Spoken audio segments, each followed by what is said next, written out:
I'll present the screen and you'll see the PPT. Okay.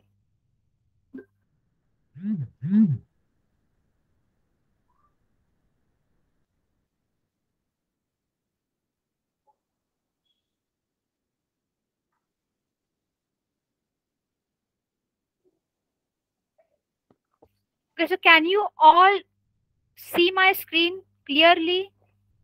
Type it in the chat box. Okay.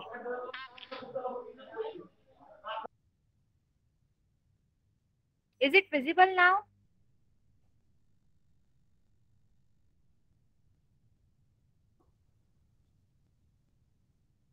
Okay, I am presenting my PPT now.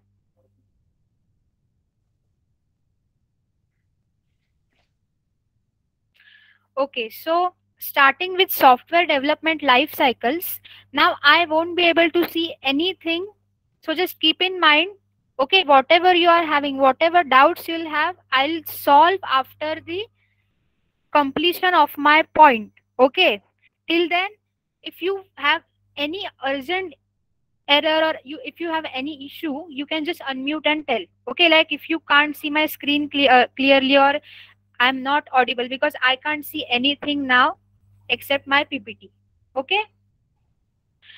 So our first topic is the software development life cycle, and also I will keep switching between English and Hindi. Okay, no Marathi, because you must get used to both of these languages. Okay, then and then only you'll be able to crack interviews. Okay, both English and Hindi. If you want to crack interviews, then you must get used to these two languages, English and Hindi. Okay, so no Marathi. In case if you just don't understand the point, then you can just ask me then I'll repeat in Marathi. Okay, so our first topic is software development life cycle.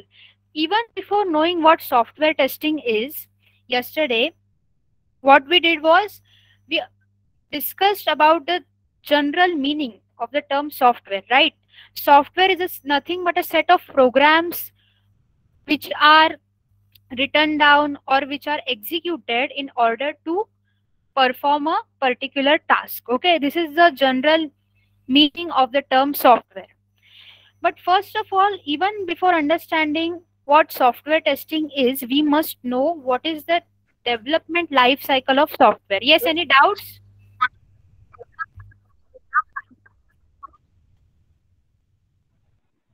Ma'am, I can't see PPT. Can others see my PPT? Yes, yes, it's clear, ma'am. Okay, please check your networks. Who is unable to see it clearly? Mangala Mandwale. Okay, Mangala, please just check Ma'am, your actually, unable to hear you properly. Okay, can everyone else hear me? Am I audible to all of you? Yes, ma'am. Yes, yes, ma'am. Clear, clear. Okay, so Devendra, please check your network. Okay, please check your network connection. Only one of you will unmute and tell me if there is any issue. Okay, otherwise just don't unmute. If all of you will start speaking, then I will not understand anything and we will get interrupt. It will all cause a ruckus. So please stop it. Okay, I'll do it again. Only one of you will unmute at one time and then speak. Okay.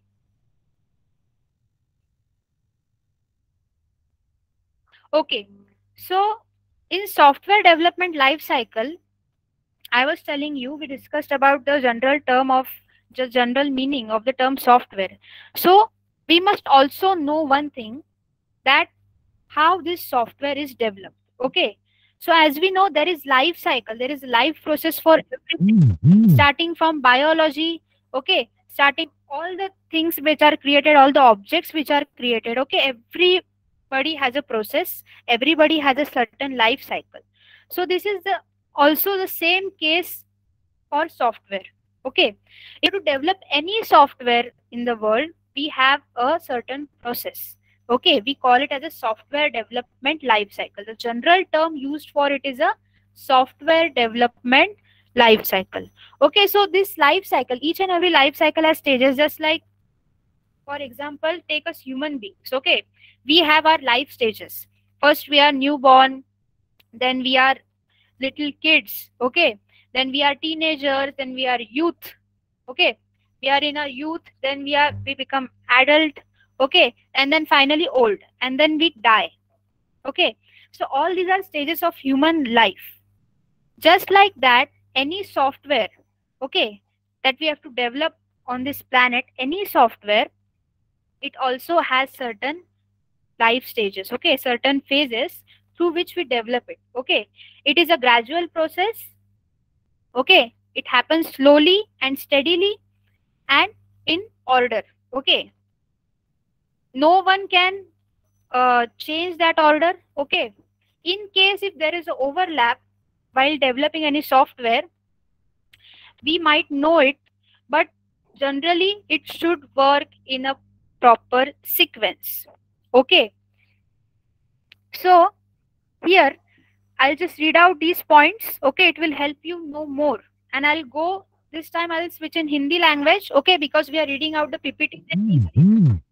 Those who have unmuted, they have to mute themselves. Okay, otherwise we will mute you. Okay, so please better do it yourself. Okay, it causes disturbance in the whole batch. The first point is why this software development life cycle is necessary. We'll go through that, okay, point wise, and I'll give you a Hindi explanation. Okay, at the beginning of our course, we must understand the software and the steps that it goes through in order for it to be delivered to the customer. Okay, हमें किसी भी customer के लिए अगर software design करना हो, software develop करना हो, उस कस्टमर को सॉफ्टवेयर डिलीवर करना होगा, तो उस केस में हमें सबसे पहले क्या समझना होगा, उस सॉफ्टवेयर को. ओके, उस कस्टमर का रिक्वायरमेंट क्या है, उस कस्टमर की नीड क्या है, उस हिसाब से हम सॉफ्टवेयर को क्या करेंगे, डिजाइन करेंगे, डेवलप करेंगे. तो उसके लिए उस कस्टमर की जो भी नीड्स है, उसके जो भी आइडियाज है, उसको जो भी टास्क करवाने हैं, वो सब हम समझ के लेंगे और उस हिसाब से हम क्या करेंगे, अपने सॉफ्टवेयर को डिजाइन करेंगे, अपने सॉफ्टवेयर को डेवलप करेंगे. इसीलिए इस कोर्स के बिगिनिंग में भी हमें क्या करना है, सबसे पहले सॉफ्टवेयर को समझना है अच्छे से और उसके स्टेप्स को समझना है. ओके, जो भी डेवलपमेंट के लिए सॉफ्टवेयर के स्टेप्स होने चाहिए, जो स्टेप्स एक्चुअली होते हैं और उस सॉफ्टवेयर उस हर फेज थ्रू गुजरता है, तो उस हर फेज को हमें अच्छे से समझना पड़ेगा, क्योंकि at the end of the day ये सॉफ्टवेयर इस सारे फेजेस से होकर जाता है और बाद में उसका फाइनल प्रोडक्ट रेडी होता है और फिर वो टेस्ट होके बाद में क्या होगा, कस्टमर्स के पास जाएगा यूज के लिए. ओके, इसीलिए हमें इस सॉफ्टवेयर डेवलपमेंट लाइफ साइकिल को समझना है, बहुत बहुत नेसेसरी है. Okay, next point is, and that's why we have something which is called the software development life cycle or SDLC. Okay, उसी के लिए हमारे पास क्या है, software development life cycle or SDLC. Okay, ये जो भी टर्म्स है, अभी ये नाम ध्यान में रखना. ओके, जब भी मैं बोलूंगी ध्यान में रखना, तो उसके लिए आपको उस वक्त आपको ध्यान में रखना है, वो आपको काम में आएगा लास्ट में. ओके, अब मैं ऐसा क्यों बोल रही हूँ आपको लास्ट में पता चलेगा. ओके, आपको एक क्विज होगा, शॉर्ट क्विज. ओके, तो वो आप सबको सॉल्व करना है एकदम लास्ट में. तो ये नाम अच्छे से याद रखो, एटलीस्ट इतना तो याद रखो कि हम लोग क्या कर रहे हैं. सॉफ्टवेयर डेवलपमेंट लाइफ साइकिल के बारे में हम सीख रहे हैं, ये बहुत ही इजी लाइफ साइकिल है. ओके, सॉफ्टवेयर कैसे डेवलप होता है ये बस हमें समझना है, इसमें कुछ भी कॉम्प्लिकेटेड नहीं है. ठीक है, पूरे मॉड्यूल की तरह ये भी बहुत इजी है. बस इसको हम SDLC बोलते हैं शॉर्ट फॉर्म में, और उसका पूरा नाम क्या है, SDLC stands for software development life cycle.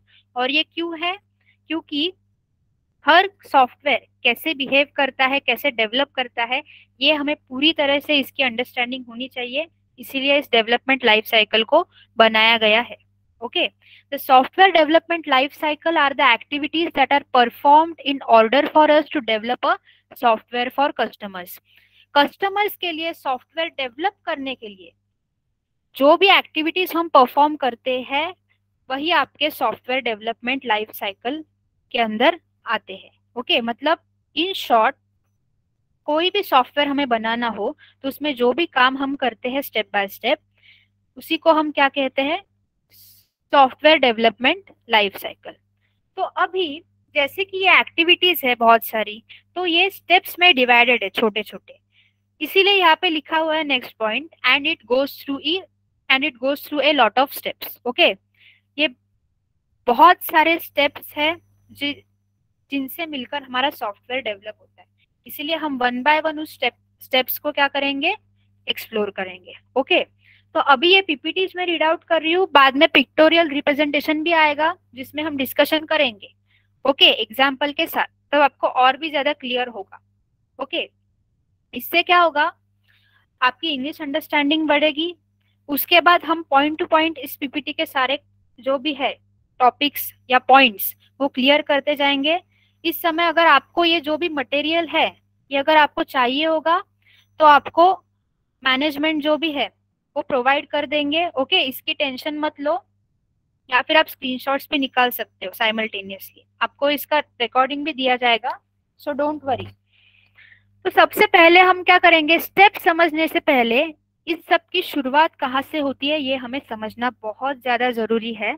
इसीलिए यहाँ पर लिखा हुआ है, eight the beginning the customer has an idea. Okay, सबसे पहले कस्टमर को क्या आता है, दिमाग में आइडिया आता है।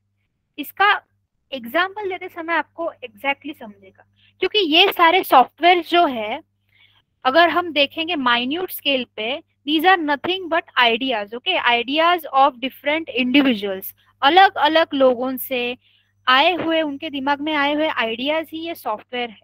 ओके, उनके दिमाग में आया, अगर जो भी कैलकुलेटर का क्रिएटर है अगर उसके दिमाग में आया, उस वक्त आया होगा कि मुझे ऐसा कोई एप्लीकेशन बनाना है जिससे मेरे बेसिक कैलकुलेशंस हो।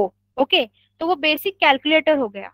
वो जिस भी बंदे की अंडरस्टैंडिंग है, जिस भी इंडिविजुअल ने वो आइडिया अपने दिमाग में लाया है और उस हिसाब से क्रिएट किया हुआ है, ओके, उसने ना किया हो, बाकी किसी ने किया हो, लेकिन किसी बंदे के दिमाग में वो आइडिया आया होगा, उस वजह से ये कैलकुलेटर एप्लीकेशन हमारे फोन में होता है, सारी जगहों पे हमें देखने मिलता है।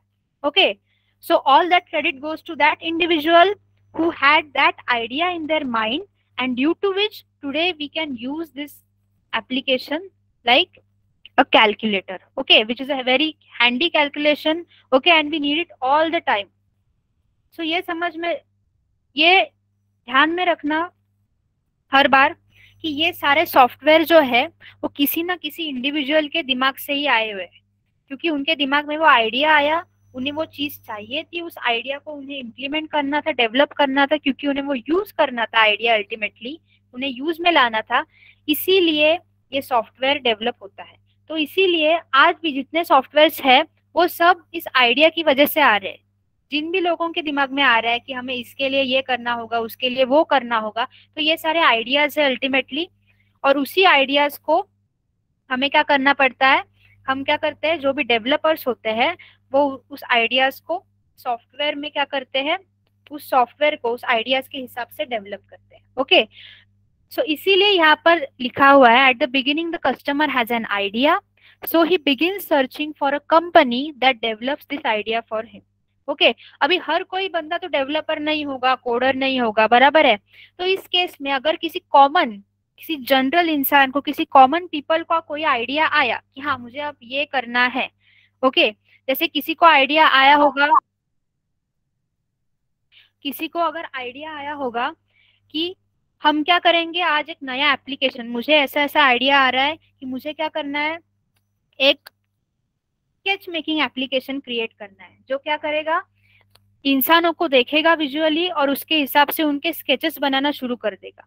अगर ये किसी आर्टिस्ट को आइडिया आया होगा तो वो क्या करेगा, ऐसी कंपनी को ढूंढेगा जो क्या करेगी, इस आइडिया को उसके लिए डेवलप करेगी, यानी अल्टीमेटली इस सॉफ्टवेयर को, ऐसे टाइप के सॉफ्टवेयर को कि जो लोगों को देखे और उस हिसाब से क्या करे, स्केच करना शुरू कर दे और उनका एकदम परफेक्ट एक्यूरेट स्केचिंग करे। तो ये एक आर्टिस्ट के दिमाग में आइडिया आया होगा। ओके तो उस केस में उसने क्या, वो तो आर्टिस्ट है, उसे तो और कुछ पता नहीं कि सॉफ्टवेयर के बारे में पता नहीं, कुछ पता नहीं।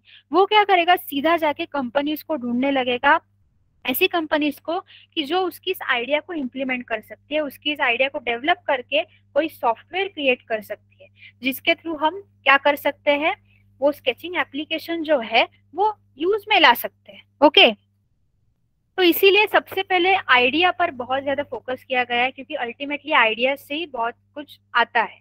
ओके क्रिएशन में आता है। सो इसमें फर्स्ट स्टेप, अभी जहाँ पर पॉइंट दिया है फर्स्ट सेकंड थर्ड फोर्थ, तो ये एक्चुअल स्टेप से इनका डिस्क्रिप्शन लिखा हुआ है। बाद में पिक्टोरियल फॉर्मेट में आपको जब रिप्रेजेंटेशन समझ में आएगा तब आपको और भी क्लियर हो जाएगा। ओके तो फर्स्ट पॉइंट या फिर फर्स्ट स्टेप आप कह लो क्या है, so at the beginning the customer has some requirements. Okay जब आइडिया आया तो आइडिया आने के बाद उसके लिए कस्टमर का दिमाग भी चलने लगा कि इस आइडिया को मुझे अगर यूज में लाना है तो मेरे कोई रिक्वायरमेंट्स होंगे, मेरे सर्टन रिक्वायरमेंट्स होंगे, उसके हिसाब से मुझे ये आइडिया करनी है।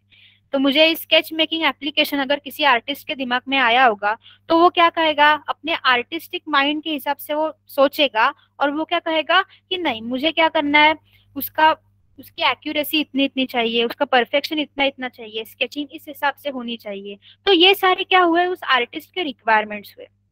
आइडिया उसके दिमाग में क्या आया कि किसी को भी विजुअली देखकर हमारा उसका स्केच बन जाना चाहिए। ओके तो उस केस में उसने उस कंपनी को ढूंढा, तो उस कंपनी को ढूंढने के बाद उसने उसे आइडियाज बताए कि मुझे ऐसे ऐसे एप्लीकेशन चाहिए, ऐसी ऐसी मेरे दिमाग में आइडिया आई है, ये मुझे इम्प्लीमेंट करके चाहिए, ये मुझे डेवलप करके चाहिए। तो उस केस में फिर उसने क्या बताना शुरू कर दिया, उसके रिक्वायरमेंट्स कि मुझे बस इतना ही नहीं चाहिए, तो मुझे इसमें और भी बहुत सारी चीजें चाहिए।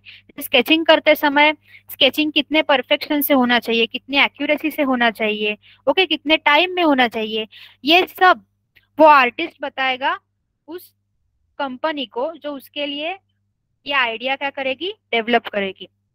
So he tells us his requirements and we begin writing them in a sequence of steps and in a good format.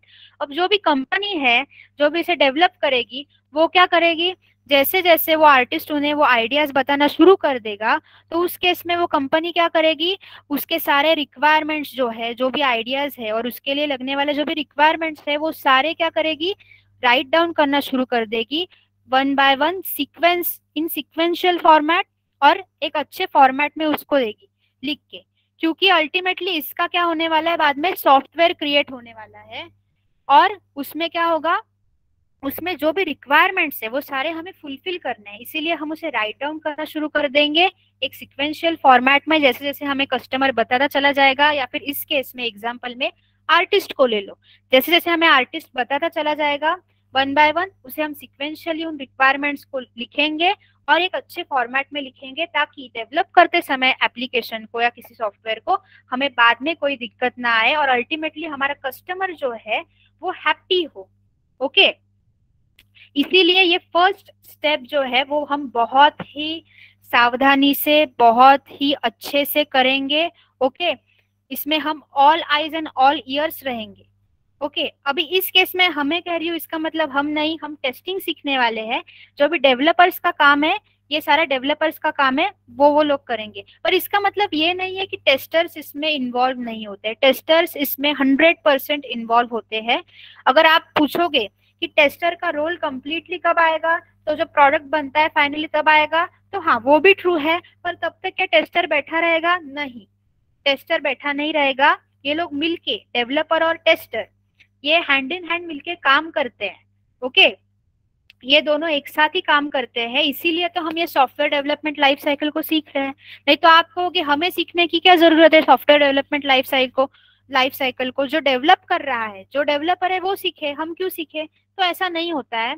Software की जो समझ है, ओके कोई भी सॉफ्टवेयर कैसे डेवलप होना चाहिए, कैसे बिहेव करना चाहिए, ये समझ दोनों को होनी बहुत जरूरी है, जो कि आपका डेवलपर है और उसके बाद जो भी आपका टेस्टर है, उन दोनों को सॉफ्टवेयर की समझ होना बहुत जरूरी है। इसीलिए ये डेवलपमेंट लाइफ साइकिल दोनों को समझ में आना बहुत जरूरी है। ओके क्योंकि अगर ये समझ में आता है तो फर्दर हम क्या करेंगे, हम लोगों को पता रहता है कि इस फेज में सॉफ्टवेयर ऐसा ऐसा बिहेव करेगा, ऐसा ऐसा डेवलप होगा, तो उस केस में दोनों को आसानी हो जाती है, डेवलपर को भी और टेस्टर को भी। कि सॉफ्टवेयर को समझने में, उसके लाइफ साइकिल समझने में, और अल्टीमेटली उन दोनों को अपने अपने जॉब्स करने में भी बहुत कन्वीनियंट हो जाता है। ओके, उनके लिए बहुत इजी हो जाता है। इसीलिए हम इस लाइफ साइकिल को सीख रहे हैं और अल्टीमेटली इस प्रोसेस को, यानी इन सारे स्टेप्स को सीख रहे हैं। तो जैसे हम लोग राइट डाउन करेंगे इस केस में 1 बाय 1 सिक्वेंशियल फॉर्मेट में और अच्छे फॉर्मेट में रिक्वायरमेंट्स को, और एक बार कस्टमर की सारी रिक्वायरमेंट्स हम समझ लेंगे, उन सबको हमने लिस्ट डाउन किया होगा, उसके बाद हम क्या करेंगे सेकेंड स्टेप में, then the developers and the designers sit together and begin designing the software, how we will deliver the requirements to the customer. Okay, तो उसके बाद एक बार सारी रिक्वायरमेंट्स हाथ में आ गई तो उसके बाद क्या होता है, डेवलपर और डिजाइनर। अभी यहाँ पे क्या होता है, डेवलपमेंट में भी सॉफ्टवेयर के 2 रोल होते हैं। ओके, एक डिजाइनर। अभी जैसे डिजाइनर का काम अगर आप देखोगे तो अमेजोन की साइट अगर आप देखोगे, ओके, तो अमेजोन की साइट में जो पूरा आपको विजुअल पार्ट नजर आ रहा है, ओके, जो भी डिजाइन आ रहा है, अच्छे अच्छे प्रोडक्ट्स आपको दिखाई दे रहे हैं, उसके प्राइस टैग्स, अमेजोन में हर वक्त जैसे सीजन्स चेंज होते रहते हैं, उनके अलग अलग थीम्स आते रहते हैं, तो वो सब आप जो देख रहे होंगे वो सब किसका कमाल है, तो डिजाइनर्स का कमाल है। इसीलिए उनको डिजाइनर्स कहते हैं, क्योंकि वो कोई भी सॉफ्टवेयर, कोई भी एप्लीकेशन क्या करते हैं, डिजाइन करते हैं, उसको अट्रैक्टिव बनाते हैं, उसको सुंदर बनाते हैं, उसको ब्यूटी ऐड करते हैं। ओके, और डेवलपर्स का पार्ट क्या होगा, जब आप किसी भी साइट पे जाओगे, अभी मैं आपको ये बता रही हूँ, इसका मतलब ये नहीं है कि आप एक बार करके देख लो चाहिए तो, पर इसमें कोई गलती, मतलब खुद से कोई गलत काम मत करना। आप क्या करोगे, किसी भी साइट में जाना, ओके, अभी भी अगर आप जा सकते हो तो जाओ, राइट क्लिक करो उसके पेज पे, जिस भी साइट में आप प्रेजेंट हो, अमेजोन के साइट के पेज पे भी राइट क्लिक करोगे और सबसे लास्ट एक ऑप्शन आएगा इंस्पेक्ट करके। तो उस इंस्पेक्ट पे जब आप क्लिक करोगे तब आपको उसका सारा कोड आ जाएगा, किसका, डिजाइन पेज का। ओके, जो आपको पेज सामने दिख रहा है उसका पूरा कोड आपको आ जाएगा कि वो डिजाइन किस तरह से किया गया है। तो वो हो गया डिजाइनिंग का कोड। और फिर उस अमेजोन में क्या करते हो, जब भी आप साइन इन करते हो, अकाउंट क्रिएट करते हो, उसके बाद क्या करते हो, ऐड टू कार्ट बोलते हो, तो वो सारी एक्टिविटीज जो है वो आपके डेवलपमेंट में आती है। ओके, तो वो किसका काम होता है, डेवलपर्स का। वो सारा लॉजिक होता है आपके सॉफ्टवेयर का, आपकी साइट का, वो सारा कौन देखता है, डेवलपर्स। तो इसीलिए ये डिजाइनर्स और डेवलपर्स दोनों भी जरूरी है। ये दोनों रोल हमें किसी भी सॉफ्टवेयर में करने ही पड़ते हैं, क्योंकि इसी से हमारा सॉफ्टवेयर क्रिएट होता है। इसीलिए उन्होंने कहा कि डेवलपर्स और डिजाइनर्स दोनों एक साथ बैठते हैं और उसके बाद सारी रिक्वायरमेंट्स कंप्लीट होने के बाद ये दोनों एक साथ आते हैं, बैठते हैं और उस सॉफ्टवेयर को डिजाइन करना शुरू कर देते हैं। ओके, जो भी हमारे क्लाइंट की नीड है, जो भी हमारे कस्टमर्स की नीड है, उस हिसाब से हम क्या करेंगे, उसको डिजाइन करना चालू कर देंगे, क्योंकि हमने उनकी रिक्वायरमेंट्स ऑलरेडी लिस्ट डाउन करके रख दी होती है। उसी हिसाब से हम क्या करते हैं, उसको डिजाइन करना चालू कर देते हैं, डेवलप करना चालू कर देते हैं। और एक बार हमने सारा डिजाइनिंग कर लिया, ओके, एक बार हमने हमारे पूरे साइट का डिजाइनिंग कंप्लीट कर लिया, यानी कि जो भी विजुअल पार्ट आपको दिखता है, अभी अमेजोन में भी वो एक ही पेज है क्या, वो आपका मास्टर पेज हो गया, होम पेज हो गया, या मेन पेज कह दो, कुछ भी कह लो। उसके बाद भी अगर आप नेविगेशन बार में देखोगे उस साइट के, तो बहुत सारे आपको नेविगेशन मेन्यूज दिखेंगे, बहुत सारे मेन्यूज दिखेंगे, ऐसा कह लो सीधे साधे तरीके से। उसमें क्या होगा, आप कहीं भी क्लिक करोगे उसमें, तो उसमें एक अलग पेज ओपन होगा। ओके, तो वो सारे पेजेस है, वो सारा विजुअल पार्ट जो आपको दिखाई दे रहा है वो क्या है, आपका डिजाइन। सबसे पहले डिजाइन रेडी होता है सॉफ्टवेयर में, जो भी विजुअल पार्ट रहता है वो, और उसके बाद हम क्या करते हैं, कोडिंग करना चालू कर देते हैं, यानी कि अपना डेवलपमेंट पार्ट। जो भी पर्दे के पीछे होगा, यानी आपके इस केस में आपका जो भी विजुअल आपको दिखाई दे रहा है पेज, उसके पीछे जो भी एक्टिविटीज होंगी, ओके, वो सारी हम कोडिंग थ्रू लिख देते हैं, यानी डेवलपमेंट करना शुरू कर देते हैं। इसलिए सबसे पहले रोल डिजाइनर का आता है, पर ये दोनों साथ में काम करते हैं, फिर से डिजाइनर और डेवलपर, क्योंकि डिजाइनर जिस हिसाब से आपका सॉफ्टवेयर डिजाइन करेगा उसी हिसाब से डेवलपर क्या करेगा, पीछे बैठ के, ओके, क्या करेगा, बैकएंड में आपका लॉजिक लिखेगा सारा, यानी कि आपका कोड लिखेगा। इसलिए अल्टीमेटली कहा है then we begin writing our code. एक बार डिजाइन खत्म हो गया तो हम क्या करेंगे, अपना कोड लिखना चालू कर देंगे। ओके, ये आपकी सेकेंड स्टेप हो गई। फिर थर्ड स्टेप में क्या होगा, we begin building the project. Finally हमें एक बिल्ड मिल जाता है उसका, ओके, फाइनल प्रोडक्ट। तो हम उसको उस हिसाब से उस प्रोडक्ट को बिल्ड करना चालू कर देते हैं। After writing the code and integrating it, पूरे कोड को लिख लिया हमने, पूरा डिजाइन कर लिया। तो अब वो सारे जो पार्ट्स रहते हैं, अभी आपको दिखेगा इतना अच्छा, आप बोलोगे अमेजोन की साइट है, हम नेविगेशन मेन्यू पे जा रहे हैं, कहीं भी क्लिक कर रहे हैं, तो एक्चुअली वो जितने भी पेजेस है, जितने भी नेविगेशन मेन्यूज है, वो सारे पार्ट्स है उस साइट के, ओके, उस पेजेस है। तो उस पेजेस को क्या होगा, उसको हम बाद में फाइनली जब अपना सॉफ्टवेयर पूरी तरीके से डिजाइन होगा, डेवलप होगा, कोडिंग कंप्लीट हो जाएगा, उसका डेवलपमेंट कंप्लीट हो जाएगा, तो उसके बाद हम उसको सबको इंटीग्रेट करेंगे एक ही सॉफ्टवेयर में, और उसका एक बिल्ड बनाएंगे और उसको बिल्ड करना चालू कर देंगे। तो ये आपका थर्ड प्रोसेस हो गया। उसके बाद, या फिर थर्ड स्टेप कह लो। फिर आपका फोर्थ स्टेप क्या आता है, here comes the testing part, okay. अभी मैं इतना कंप्लीट करती हूँ, बाद में आपको प्रकाश सर कंटिन्यू करेंगे थोड़ी देर के लिए, ओके। मैं इतना कंप्लीट कर देती हूँ सिक्वेंशियल डेवलपमेंट तक, फिर आपको प्रकाश सर कंटिन्यू करेंगे, ओके। तो इसलिए हम क्या करते हैं, अपने फोर्थ स्टेप को देखते हैं, फिर मैं आपको पिक्टोरियल रिप्रेजेंटेशन बाद में दिखाती हूँ, ओके। हमारा फोर्थ स्टेप जो है वो क्या है, here comes the testing part. अब बाद में जो हमारा काम है वो आएगा टेस्टिंग पार्ट। एक बार पूरा सॉफ्टवेयर डेवलप हो गया, उसका बिल्ड रेडी हो गया, हम प्रोजेक्ट को बिल्ड करना चालू कर देंगे, ओके, उसको फाइनलाइज करना चालू कर देंगे। तो उसके बाद वो जो फाइनल प्रोडक्ट है जो रेडी हुआ है, उसको हम क्या करेंगे, टेस्ट करेंगे फाइनली। तो इसी वजह से यहाँ पर कहा है here comes the testing part.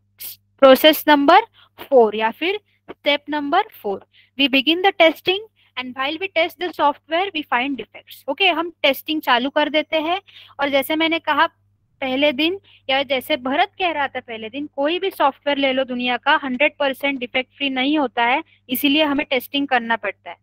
तो आप कल जाकर किसी भी डेवलपर को पूछो कि जो वो बना रहे हैं वो पूरी तरह से एक्यूरेट है क्या, नहीं, तो उसको टेस्ट ही करना पड़ेगा। इसीलिए टेस्टिंग ये इंटीग्रल पार्ट बन गया है अभी किसी भी सॉफ्टवेयर का। किसी भी आईटी कंपनी में जाओ, किसी भी इंडस्ट्री में जाओ, जो भी सॉफ्टवेयर रेडी होता है वो सारा क्या होता है, टेस्ट होता है इस केस में। और टेस्ट करके हमें क्या मिलता है, डिफेक्ट। मैंने कल ही आपको बग, एरर और डिफेक्ट का डिफरेंस बताया हुआ है, ओके। बग जो भी है यूजर फाइंड आउट करता है वो बग होगा, एरर जो भी कोडिंग में गलती होती है वो एरर होगा, और डिफेक्ट क्या होगा, जो भी टेस्टर ने डेवलपर की गलती फाइंड आउट की हुई होती है टेस्टिंग के समय, उसे हम डिफेक्ट कहते हैं, ओके। सो ये आपका फोर्थ स्टेप हो गया। और लास्ट स्टेप क्या है आपका, these defects are fixed and then we release our product to the customer hoping that he likes it. एक बार तो टेस्ट होगा आपका कोई भी एप्लीकेशन बाय डिफॉल्ट, ओके। तो एक बार टेस्ट होने के बाद आपका एप्लीकेशन जो भी डिफेक्ट्स फाइंड आउट होते हैं वो सारे क्या होंगे, फिर से हम लोग डेवलपर्स के पास देंगे फिक्स करने के लिए, डेवलपर वो फिक्स करेंगे, फिर से हम टेस्ट करेंगे, और फिर हम मार्केट में रिलीज कर देंगे हमारे प्रोडक्ट्स को, कि उसके जो भी कस्टमर्स होंगे उनको पसंद आए इस उम्मीद से, ओके। इसी को हम क्या कहते हैं, सीक्वेंशियल डेवलपमेंट। ये हमारे 1 by 1 सीक्वेंस में होता है, ओके। तो ये सबको क्लियर है। मैम आपने जो वो बताया कि यूजर बग, एरर और डिफेक्ट्स का, उसके बारे में थोड़ा सा बता दीजिए आप। Bugs, error, defect. Okay, defects के बारे में आपको क्या जानना है स्पेसिफिकली? और बग्स, एरर, डिफेक्ट्स जो आपने बताया कि बग्स कौन किसके थ्रू निकलता है, एरर किसके थ्रू निकलता है, डिफेक्ट्स जो है कौन निकालता है? ओके, तो ये मैं पहले भी रिपीट कर चुकी हूँ, आज भी कोई प्रॉब्लम नहीं है, हम बार बार रिपीट करेंगे जब तक आपको वो लर्न हो जाए तब तक, ओके। कोई इश्यूज नहीं है इसमें। पर सबसे पहले क्या होने वाला है, प्रकाश सर को एक 5-10 मिनट लगेंगे आपके, ओके। मैम आवाज नहीं आ रहा है। उमेश, अभी आ रही है मेरी आवाज? हेलो हेलो, अभी आ रही है मेरी आवाज नहीं आ रहा मैम आपका? मैम आवाज आ रहा है उमेश, शायद आपका नेटवर्क का इश्यू होगा। आपका नेटवर्क चेक करो उमेश, और म्यूट कर दो। नेटवर्क तो सही है मैम। ओके, फिर से एक बार चेक करो, मैं भी अपना चेक कर रही हूँ। कम आ रहा है? ओके, बाकी सबको आ रही है मेरी आवाज? Yes ma'am. Okay, thank you, Devshri ma'am. But what happened with me? आ रही है ma'am? Sonali ma'am, can we mute those who are unmute? Can we mute them all? Okay, guys. Please mute yourself. Okay, ma'am, Devshri ma'am, thank you for giving 10 minutes. Okay. Okay, ज़्यादा sir. Time नहीं लूंगा मैं आपका, 10 minute ही लूंगा. Okay, sir. Okay. Please continue. Guys, 2 दिन पहले ही अपना last previous batch में से है ना, रवि मगर करके अभी उन्होंने ज्वाइन किया है. तो 2 दिन पहले ही उनका ज्वाइनिंग हुआ है अपने इंस्टीट्यूट की तरफ से. ओके, उन्होंने भी क्लास ज्वाइन किया था और उनको 9 lakhs का पैकेज मिला है और उन्होंने लगभग एक कंपनी के साथ साथ आवाज 4 कंपनी का ऑफर्स उन्होंने निकाला. तो उन्होंने इन्फोसिस जो है ज्वाइन की है. ओके. सो उनका जो फीडबैक्स है वो आपको एक 5-10 मिनट फीडबैक शेयर कर रहे हैं उनका. यस रवि, आप कंटिन्यू कर सकते हो. Hi guys, good evening all of you. Actually मैंने अप्रैल में भी 1st of अप्रैल को बैच ज्वाइन किया था. तभी मैनुअल ऑलरेडी स्टार्टेड था. मैंने जावा फर्स्ट डे से स्टार्ट किया था. तो जून एंड तक खत्म हो गया हमारा सिलेबस जो भी है. तो आफ्टर सिलेबस कंप्लीशन मैंने जैसे कि प्रकाश सर ने गाइड किया था हमें रेज्यूमे कहाँ पे अपलोड करना है. उन्होंने रेज्यूमे वगैरह क्रिएट करके दिया. वो रेज्यूमे में हमने नौकरी, लिंक्डइन, मॉन्स्टर, शाइन ऐसे अलग अलग प्लेटफॉर्म पे अपलोड किया. ओके. आफ्टर देन मुझे मतलब बहुत सारे जगह से कॉल आए बिकॉज अभी मार्केट में बहुत ज्यादा वैकेंसी है ऑटोमेशन टेस्टर के लिए. तो मैंने लगभग 10 इंटरव्यू दिए. उसमें से मेरा 4 जगह पे सिलेक्शन हुआ था. तो फर्स्ट इंटरव्यू में नहीं हुआ, मुझे प्रोग्राम नहीं आया था जावा का. तो सेकंड में हुआ मेरा. तो उसमें मेरे को 7 लाख का पैकेज मिला जो कि अहमदाबाद लोकेशन था. ओके. बिकॉज मेरे पास कोई ऑफर नहीं था इसलिए मैंने सोचा कि पहले एक ऑफर ले लेता हूँ. मतलब जो भी जॉब फर्स्ट मिलेगी वो मैंने ऑफर एक्सेप्ट कर लिया. और उन्होंने मुझे 26 जुलाई, बिकॉज मैंने बोला था कि मेरा 1 मंथ नोटिस पीरियड है, तो 26 जुलाई मेरा ज्वाइनिंग डेट दिया था. उसके बाद मैंने फिर इंटरव्यू स्टार्ट कर दिया देना. फिर अराउंड मैंने 10 इंटरव्यू दिए. उसमें मेरा 4 कंपनी में सिलेक्शन हुआ. उसमें टीसीएस एक थी और इन्फोसिस, जो कि मुझे इन्फोसिस का अच्छा पैकेज मिला इसलिए मैंने इन्फोसिस ज्वाइन किया. बाकी एक अहमदाबाद की कंपनी की थी, एक इंदौर की थी और टीसीएस हिंजेवड़ी और इन्फोसिस हिंजेवड़ी. तो मुझे मतलब मैं पुणे में ही रहता हूँ इसलिए मुझे ये ऑफर भी अच्छा था. तो मैंने वो एक्सेप्ट कर लिया और कल मेरा ज्वाइनिंग हुआ. अभी इंडक्शन चालू है मेरा. तो जैसे कि जो भी सिलेबस है हमारा मैनुअल, ऑटोमेशन, जावा, मतलब मैं क्या करता था डेली बेसिस पे जो भी मतलब सपोज जो भी मैम ने सर ने सिखाया वो डेली बेसिस पे स्टडी करता था, प्रैक्टिस करता था. और आफ्टर सिलेबस कंप्लीशन सर ने क्या किया, हमारे ग्रुप बना के दिए थे मॉक इंटरव्यू के लिए. तो उस पे भी हम मॉक्स लेते थे और डेली बेसिस पे जो भी जावा के प्रोग्राम हुए, ऑटोमेशन के प्रोग्राम हुए, डेली बेसिस पे मैंने वो कंप्लीट किए. मतलब फिर तभी मतलब समझ में आता है कि क्या करना है. और सेकंड डे पे अगर मैं आज कुछ प्रोग्राम करता हूँ और मुझे कुछ प्रॉब्लम आता है तो सेकंड डे पे मैं सर से पूछ के वो क्लियर कर देता था अगर मुझे कुछ डाउट है तो. और इंक्लूडिंग मतलब सिलेबस के बाहर का मुझे मतलब ऐसा कुछ लगा नहीं कि मुझे वो पूछा इंटरव्यू में. मैंने सिर्फ मतलब मुझे ज्यादा टाइम भी नहीं लगा. जून में कंप्लीट हुआ हमारा बैच. मेरा 30 जून को टीसीएस का हुआ था इंटरव्यू. 2 जुलाई को इन्फोसिस का हुआ. मतलब ऑफर लेटर आने के लिए टाइम लगा लेकिन तभी मेरा सिलेक्शन हो गया था. मतलब इतना कुछ हार्ड नहीं है. सिर्फ डेली बेसिस पे जो भी सर मैम सिखा रहे हैं ना, डेली बेसिस पे कंप्लीट करना है. और मतलब बैकलॉग नहीं रखना है कुछ. हम बोलते हैं कि 5 दिन ठीक है, 5 दिन सिखाया, सैटरडे संडे छुट्टी रहती है तो तब कंप्लीट करेंगे. तो फिर बैकलॉग बढ़ता जाता है. फिर ऐसा लगता है कि मतलब टाइम नहीं मिलता है. बिकॉज मैं वर्किंग भी था.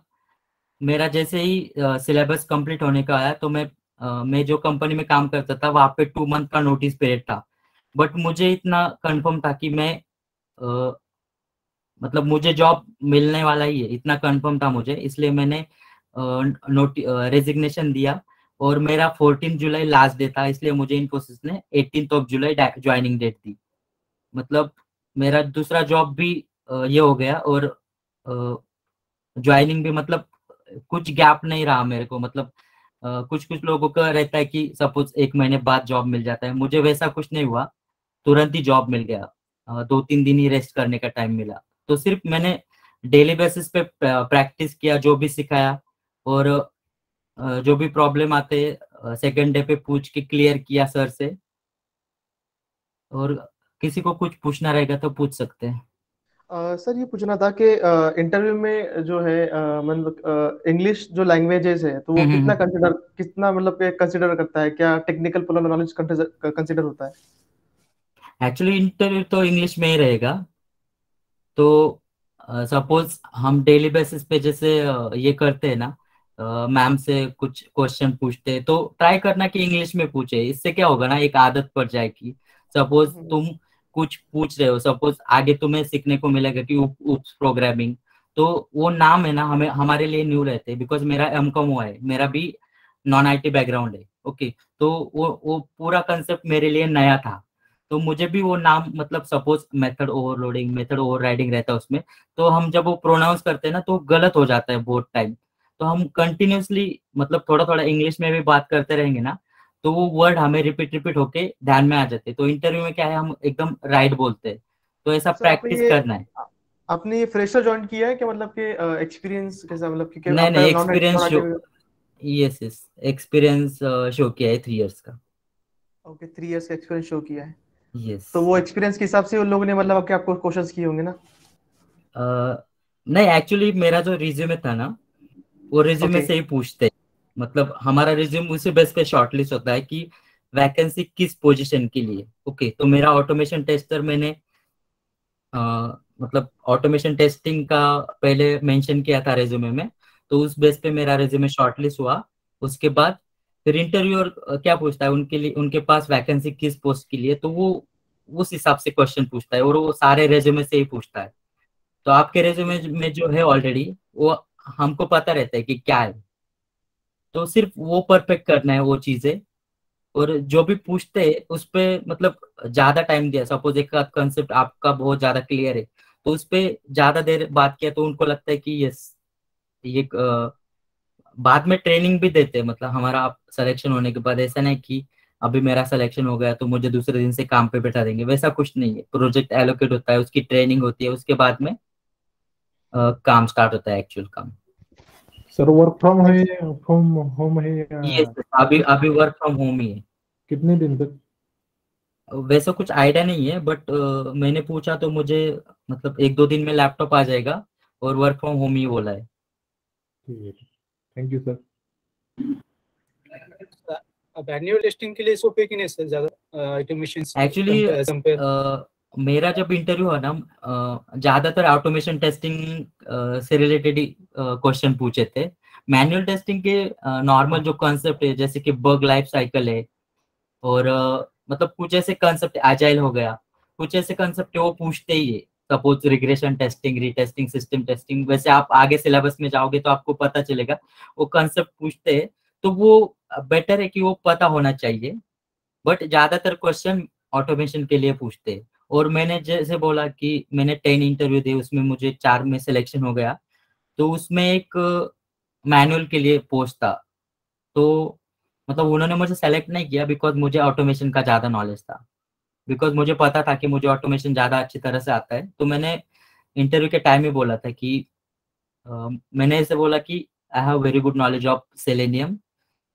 तो उनको लगा कि मैनुअल का कुछ कम आता रहेगा, तो मैनुअल का मेरा कुछ कंसेप्ट भी थोड़ा सा ये था, तो इसलिए उसमें मैं रिजेक्ट हुआ था। लेकिन ऑटोमेशन के लिए बहुत ज्यादा स्कोप है और पैकेज भी अच्छे दे रहे हैं। अगर आप कोई भी एक इंटरव्यू क्रैक कर लेते हो, एक ऑफर मिल जाता है, तो उसके बेस पे आपको और मतलब और ज्यादा अच्छा ऑफर मिलता है। Okay sir, thank you Ravi. और किसी को कुछ क्वेश्चन है? फर्स्ट तो लाइन हट को उन्हें कैमरा ऑफ करना है आपका। आप सेशन में बैठे हो, उसका थोड़ा ध्यान ये रखो कि आप सेशन Yes, सुन I रहे have हो, question, क्लास के sir. अंदर हो आप। अगर आप ऐसे करोगे गाइस तो आपका कैसे होगा? आप आईटी कंपनी के फ्यूचर हो और आप फ्यूचर्स हो आप, और आप ऐसे कर रहे हो। ठीक है, अगर किसी को कुछ डाउट्स होगा और किसी को कुछ क्वेश्चन पूछना होगा तो पूछ सकते हो। मैं बेसिकली रवि के बारे में बताता हूँ। रवि ने जब क्लास ज्वाइन किया था ना, तब मैनुअल टेस्टिंग ऑलमोस्ट खत्म हो गया था, ऑलमोस्ट खत्म हुआ था। रवि जब आया था मुझे मिलने, तो मैंने रवि को गाइड किया कि मैनुअल टेस्टिंग खत्म हो गया है, बट मैनुअल में इतना कुछ नहीं है ज्यादा। ऑटोमेशन के अंदर अगर आपको 2 या 3 ईयर के गैप पे अगर जाना है आपको, तो एज ए मैनुअल आप भूल जाओ, ऑटोमेशन के ऊपर ही ज्यादा वैकेंसीज होती है। तो रवि को मैंने बताया, रवि बोला कि ठीक है सर चलता है। मैं डायरेक्टली जावा से, उसने उसका फर्स्ट सेशन डायरेक्ट जावा से स्टार्ट हुआ था, और जब दूसरी बैच चालू हुई उस टाइम पे उस रवि ने मैनुअल कवर किया। ओके, तो उन्होंने उनका क्लास जून के जून को ही हुआ है, जून एंडिंग को ही क्लास हुआ है। आज की 19 जुलाई है। 15 दिन के अंदर रवि ने 4 ऑफर्स लिए। भला कि उनके साथ के जो कुछ बाकी बंदे हैं ना, अभी तक बंदों ने फर्स्ट इंटरव्यू भी नहीं दिया है, एक इंटरव्यू भी नहीं दिया है, क्योंकि डर रहे, क्योंकि उनका प्रिपरेशन ही नहीं हुआ है। बट रवि ने क्या किया, साइमल्टेनियसली प्रिपरेशन किया। जो टॉपिक्स पढ़ा रहे उसके ऊपर इमीडिएटली प्रिपरेशन कर लिया, कुछ डाउट आ रहे लगेज क्लियर कर लिया। अगर आप सिलेबस आप पेंडिंग पे रख रहे हो ना, तो फिर आपको खुद को भी नहीं समझता है कि क्या क्वेश्चन पूछना चाहिए, क्या करना चाहिए, खुद को भी नहीं समझता है। राइट, तो जो जिस दिन जो पढ़ा रहे हैं उस दिन वही क्लियर कर लो। ओके, मैं आपको गाइड करते ही रहूंगा बीच बीच में, मेरा इतना इंपॉर्टेंट नहीं है, मैं बाद में बताऊंगा आपको। अगर और किसी को कुछ क्वेश्चन पूछना है रवि को। Hello sir. हाँ यस गीतांजलि। सर मुझे एक बात पूछनी थी, ऑटोमेशन में मतलब किस चीज का प्रिपरेशन ज्यादा करना पड़ेगा, मतलब प्रोग्रामिंग या अदर कुछ? एक्चुअली ऑटोमेशन में ना सेलेनियम विद जावा हम करते हैं, तो मतलब जावा से भी ज्यादा इजी है वो सेलेनियम। मतलब कुछ कुछ कंसेप्ट है ना, जैसे कि लोकेटर से और फिर इम्प्लिसिट वेट, एक्सप्लिसिट वेट, जैसे जैसे आप पढ़ोगे ना सेलेनियम के लिए तो पहले जावा सीखना पड़ेगा। और सेलेनियम में मतलब टेस्ट एनजी करके उसमें कुछ कंसेप्ट बहुत इजी है। मतलब एक बार आपने किया ना तो पूरा मतलब ध्यान में आ जाता है। तो एक दो बार प्रैक्टिस किया ना तो पूरा ये हो जाता है, याद हो जाता है। और टेस्ट एनजी एक ऐसा फ्रेमवर्क है, उसका कंसेप्ट है ना उसमें बताने के लिए बहुत ज्यादा है। अगर इंटरव्यूअर पूछता है ना कि आपका फ्रेमवर्क पूछता है उसमें, तो टेस्ट एनजी में इतनी ज्यादा कंसेप्ट है ना कुछ कुछ, जैसे कि पैरेलल टेस्टिंग हो गया, पैरामीटराइजेशन, तो उसमें इतना ज्यादा बताने के लिए कि हम तो उसका पूरा नाही ते पूर्ण 8 पेजेस लिहिली होती मी, 2 पेजेस मध्ये आठवून टाकलो. सॉरी गणेश, रिपीट कर सकते हो? आपका क्वेश्चन समझा नहीं, आपने क्या पूछा गणेश?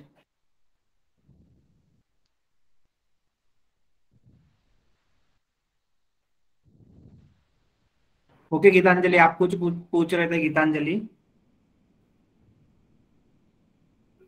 सर उसमें मुझे पूरा डीप में नॉलेज चाहिए, और ये प्रोग्रामिंग मतलब कैसा चाहिए? नहीं, मतलब अच्छी तरह से आना चाहिए क्या? ऐसा कुछ नहीं है। जावा आप सीखोगे ना तो जावा का एक कंसेप्ट सेलेनियम में यूज करना है, जो कि उप्स का जो कंसेप्ट है मैंने जैसे अभी बताया, इनहेरिटेंस है, मेथड ओवरलोडिंग वगैरह है, वो सब है ना वो सेलेनियम में यूज होता है। जो हम फ्रेमवर्क सीखेंगे ना इसमें, जो कि डेटा ड्रिवन फ्रेमवर्क है, तो उसमें वही कंसेप्ट यूज होता है जावा का। तो हम जावा जब भी होता है कंप्लीट, तो सेम टाइम पे अगर हम प्रिपरेशन करते हैं डेली बेसिस पे, जो सिखाया है वो डेली बेसिस पे कंप्लीट करते हैं, तो ऑटोमेटिकली हम उसमें परफेक्ट हो जाते हैं। सिर्फ कैसा ना, एक बार प्रैक्टिस किया, एक बार सेशन हो गया तो वो देख के मैंने कर लिया, ओके, उसके बाद सेकेंड टाइम खुद करना है, फिर थोड़ा सा प्रॉब्लम आया तो फिर सेशन देखना है, फिर थर्ड टाइम हमने खुद में किया तो वो ऑटोमेटिकली याद हो जाता है। और सेलेनियम में कुछ कुछ कंसेप्ट, जावा और सेलेनियम में डिफरेंट क्या है कि मतलब सेलेनियम और जावा? सेलेनियम जैसे कि सेलेनियम विद जावा, जैसे जावा एक लैंग्वेज है, ओके, जैसे कि आप पाइथन भी कर सकते हैं जावा के जगह पे। तो अभी ज्यादा स्कोप मार्केट में सेलेनियम विद जावा है, इसलिए मतलब वो एक लैंग्वेज है जावा, जैसे कि पाइथन एक लैंग्वेज है। और सेलेनियम जैसे कि कुकुम्बर एक फ्रेमवर्क होता है, वैसे सेलेनियम है। ये सब चीजें आपको नहीं पता रहेंगी, लेकिन आगे चल के पता चल जाएगा। बिकॉज मैं भी न्यू था, मैं भी टोटली नॉन आईटी फील्ड से था, मुझे भी ये कुछ कंसेप्ट पता नहीं थी। बट डेली बेसिस पे एक दो घंटे, 2-3 घंटे प्रैक्टिस किया तो हो जाता है। मतलब मैंने ऐसा ही किया कि डेली बेसिस पे प्रैक्टिस की, और कुछ भी डाउट ऑन सेकंड डे में सर से पूछ के वो क्लियर कर लेता था। और इंटरव्यू के लिए मतलब बच्चे डर रहे इंटरव्यू देने के लिए। मुझे लगता था स्टार्टिंग में लेकिन मॉक इंटरव्यू जब हुए हमारे, तो उसमें भी मुझे डर लग रहा था, लेकिन जो क्वेश्चन पूछे मुझे वो सब मुझे आते थे। बाद में पता चला कि इंटरव्यू देने गया ना, तब पता चला कि जो आ रहा है ना वही पूछ रहे हैं। जैसे कि ऑटोमेशन मेरा परफेक्ट था, तो मुझे वही पूछ रहे हैं, तो इसलिए मेरा कॉन्फिडेंस बढ़ते गया। और मतलब इंटरव्यू चालू आना, इंटरव्यूअर पहले ही ये पूछता था कि मुझे पता चला कि यार ये तो मुझे आता है, तो नेक्स्ट क्वेश्चन भी उसके ही रिलेटेड था, तो मैं सब आंसर करते गए।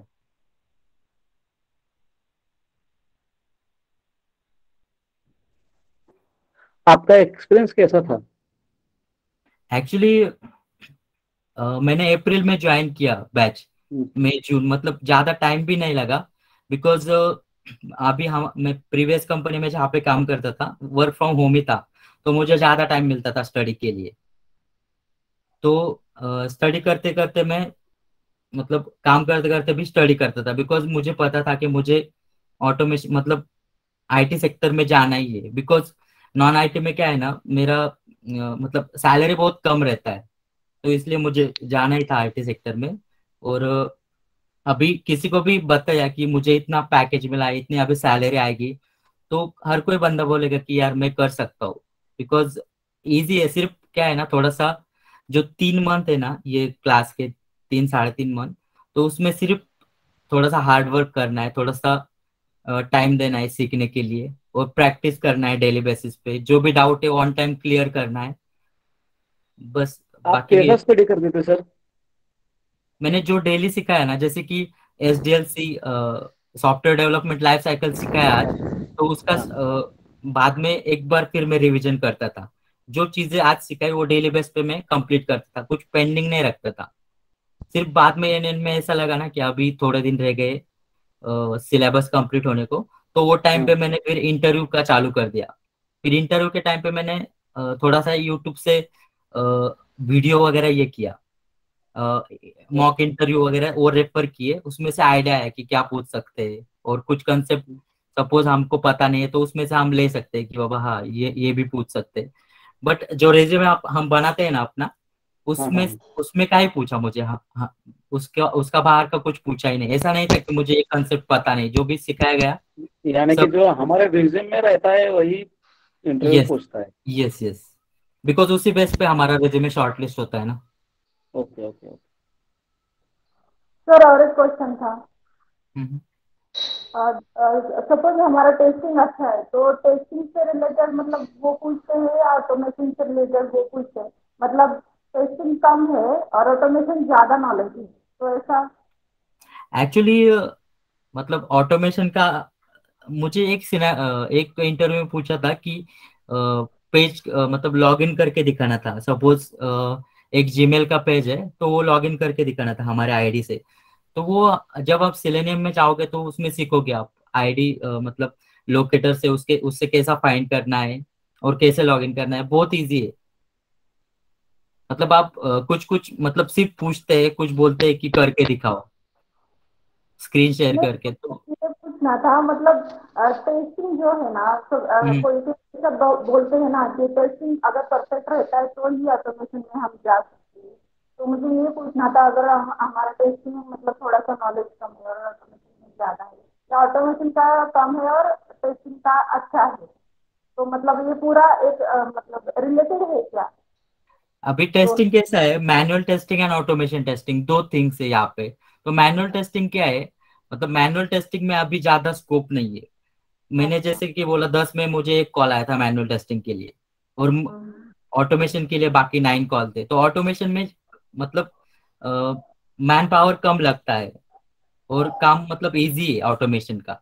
और जब मैनुअल में क्या है कि टेस्ट केसेस लिखो, मतलब ज्यादा टाइम ये होता है। तो अभी क्या करना बेहतर होगा, मतलब ऑटोमेशन टेस्ट, ऑटोमेशन वही मतलब ज्यादा प्रेफर है यस, क्या? ऑटोमेशन इजी भी है। जब भी मतलब डेली बेसिस पे आप करोगे ना, इतना कुछ हार्ड नहीं है। बिकॉज मैं भी प्योर नॉन आईटी से हूँ, मेरा एमकॉम हुआ है। मुझे मतलब मैं जब प्रकाश सर के पास गया ना, उनको बोला था कि मेरा एमकॉम है, तो वो देख के मेरा रिज्यूम शॉर्ट लिस्ट नहीं होगा। अच्छा।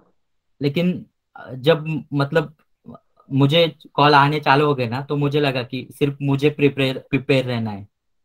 तो मैंने प्रिपरेशन अच्छे से किया, तो मतलब हर एक इंटरव्यू अटेंड किया। कुछ उसमें मतलब डरा नहीं कि लोग मतलब अटेंड ही नहीं करते इंटरव्यू कि क्या पूछेंगे, हमें आता है या नहीं, वैसा नहीं मतलब किया मैंने। क्या- हाँ, और एक क्वेश्चन था सर। मतलब हमारा जो सिलेबस है ऑटोमेशन के टेस्टिंग का, तो वो छोड़ के और कुछ रहता है क्या, मतलब डेली बेसिस पे ऐसा कुछ पूछते हैं क्या इंटरव्यू में? नहीं, फ्रेमवर्क पूछते हैं। मतलब जैसे कि ऑटोमेशन में सिखाया जाएगा आपको एंड में कि आप कौन सा फ्रेमवर्क यूज करते हो, तो वो सिखाया जाता है। आपके सिलेबस में ही इंक्लूड है वो। कि जैसे कि मैंने बोला था कि हम डेटा ड्रिवन फ्रेमवर्क यूज करते हैं, उसमें पेज फैक्ट्री पैटर्न और पेज ये यूज करते हैं। तो उसमें सेलेनियम में जावा लैंग्वेज यूज करते हैं, तो वो पूरा एक्सप्लेन कर सकते हैं हम उसमें। ज्यादा मतलब बताने के लिए बहुत ज्यादा है। और इंटरव्यू ज्यादा से ज्यादा आधा घंटा होता है, आधा घंटे में ही सब कुछ होता है। Okay, thank you sir. और ये इंटरव्यू के राउंड कितने होते हैं? मेरा मतलब सिर्फ इन्फोसिस में 2 राउंड हुए थे। ये तीसरा एचआर का था, वो सिर्फ सैलरी डिस्कशन के लिए था। इन्फोसिस में 2 हुए थे, एक मैनेजर हुआ था, और फिर उनको शॉर्टलिस्ट करने के लिए थोड़ा सा हमें भी कुछ कंफ्यूजन था, इसलिए और एक राउंड हुआ था। बाकी टीसीएस में भी एक ही हुआ था, और बाकी 2 कंपनियों में हुआ था मेरा सिलेक्शन, उसमें भी एक एक ही राउंड हुआ था, जो कि 30-30 मिनट्स का ही था। तो टेक्निकल राउंड था क्या सभी? सभी टेक्निकल ही थे। मतलब वो क्या करते हैं ना, कुछ कुछ इसमें प्रोग्राम पूछ लेते हैं, कुछ में नहीं पूछते। मेरा लक अच्छा था कि मुझे 3 इसमें पूछा था। इन्फोसिस में भी पूछा था, बट मुझे वो आया था। मतलब एरे का, रिवर्स एरे का प्रोग्राम पूछा था। तो जैसे जैसे आप जावा सीखोगे तो आप ऑटोमेटिकली सीख जाओगे। और प्रकाश सर ने भी, जो कि 100 प्रोग्राम थे, उसका एक पीडीएफ दिया था हमें। उसमें से वो प्रोग्राम अगर हम करते तो इंटरव्यू में उस मतलब उसके बाहर का पूछते नहीं है। उतने हम प्रोग्राम कर लिए ना, मैंने उतने भी नहीं किए थे। मैंने तो सिर्फ 20 प्रोग्राम ही परफेक्ट किए थे, कि मुझे लगा था ये है। और लकीली मुझे मतलब उसी प्रोग्राम में से पूछा गया था, और मुझे वो आया। टोटल कितने प्रोग्राम है प्रकाश सर के? गौरव, मैं शेयर करूंगा आपको। ठीक है, मैंने क्या किया है, जो अगर आप सपोज टीसीएस में जा रहे हो इंटरव्यू के लिए, तो टीसीएस में क्या क्वेश्चन आंसरिंग होगी। इन्फोसिस में जा रहे हो तो इन्फोसिस में क्या क्वेश्चन आंसरिंग होगी। कैप जेमिनी में जा रहे हो तो वहाँ का एचआर क्या पूछेगा। क्योंकि हर एक का कंपनी का एचआर का नॉलेज अलग होता है। हर एक के यहाँ पे अलग अलग फ्रेमवर्क काम करती है, हर एक का नॉलेज अलग होता है। तो क्या क्वेश्चन पूछे जाएंगे, ये सारा लिस्ट अपने पास रेडी है। तो ये सारा मटेरियल जो है मैं आपको प्रोवाइड करूंगा, don't worry about that. Okay, सारा मटेरियल मैं आपको दूंगा। ओके, थैंक यू रवि, आपका फीडबैक शेयर करने के लिए। Okay, yes sir. Okay, thank you. Thank you thank you sir. Guys. Okay, हम देख रही मैम, आप कंटिन्यू कर सर। सकते हो। Okay sir.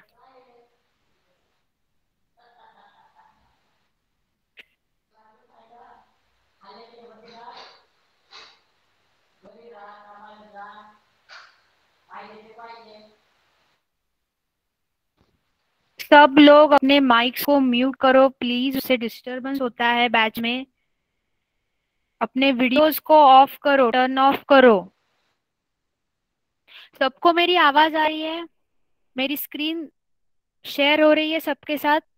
Yes ma'am. सब ओके। Okay, thank you. तो हमारा लास्ट पॉइंट कहाँ पर था, कोई बताएगा? Ma'am last point. क्वेश्चन किया था आपको मैंने। हाँ मैं रिपीट कर रही हूँ, मैं रिपीट करूंगी इसको। ओके, बस आप अभी इतना ध्यान में रखो, आपका नाम मुझे अगर बताओगे, आपका नाम? शाहरुख शेख। ओके शाहरुख, आप बस इतना ध्यान में रखो अभी के लिए, क्योंकि अभी अगर मैं वो बताऊंगी, मैं आपको डिटेल में बताऊंगी उस बात को फिर से। बस अभी इतना ध्यान में रखो, हम डेवलपमेंट लाइफ साइकिल देख रहे हैं, तो उस केस में मैं सबसे ज्यादा वर्ड क्या यूज करूंगी? डिफेक्ट। ओके, डिफेक्ट क्या होगा? जो भी डेवलपर है, जो भी कोडर है, ओके, उसने अगर गलती कर दी है सॉफ्टवेयर में और वो टेस्टिंग के लिए चला गया है, ओके, उस गलती के साथ, और जब टेस्टर उस सॉफ्टवेयर को टेस्ट कर रहा है, उसे फाइंड आउट कर रहा है उस गलती को, तो उस केस में हम उसे क्या कहेंगे? डिफेक्ट कहेंगे। ओके, इतना समझ में आया?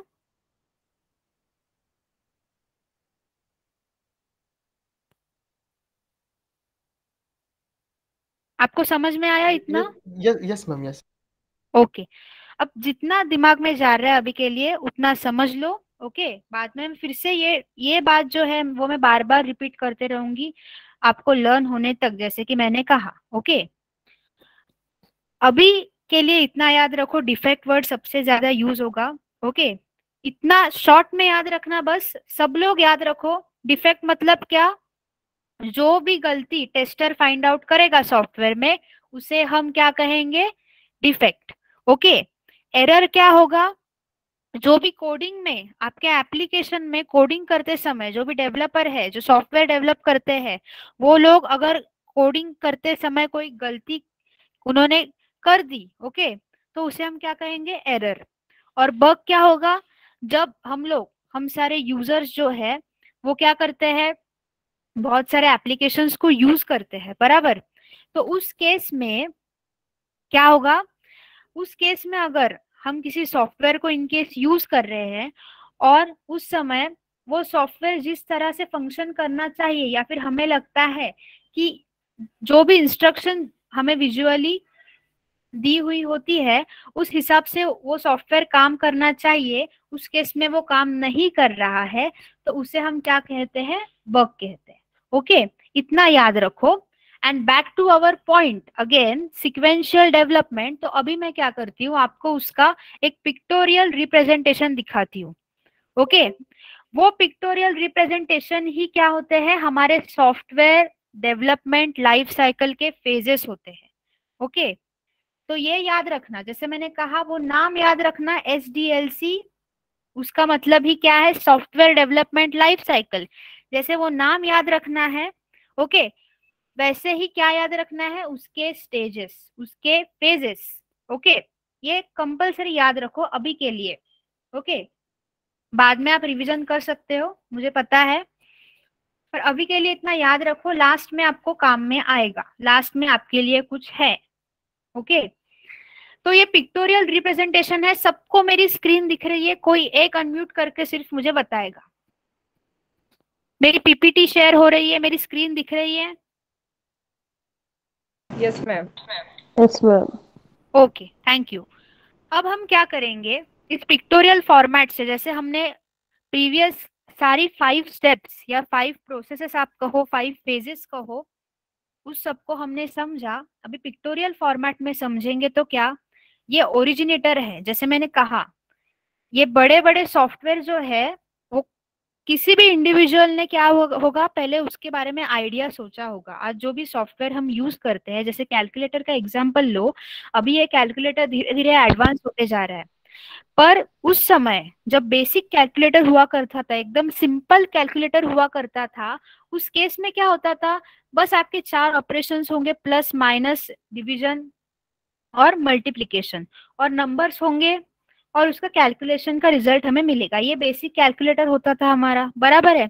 तो वो कैलकुलेटर की आइडिया, भले ही जिसने क्रिएट किया हो उसको कुछ पता ना हो उसके आइडिया, उस आइडिया के बारे में, लेकिन जिसने भी ये आइडिया सोचा वो उसके दिमाग से ओरिजिनेट हुआ, और अल्टीमेटली एक कैलकुलेटर नाम का सॉफ्टवेयर डिजाइन हुआ। इसीलिए किसी भी केस में, ओके, किसी भी केस में ओरिजिनेटर जो होता है, यानी कि आइडिया जो जिसके दिमाग में आता है, वो इस सब का बेस है। ओके, उस डेवलपमेंट लाइफ साइकिल का बेस है।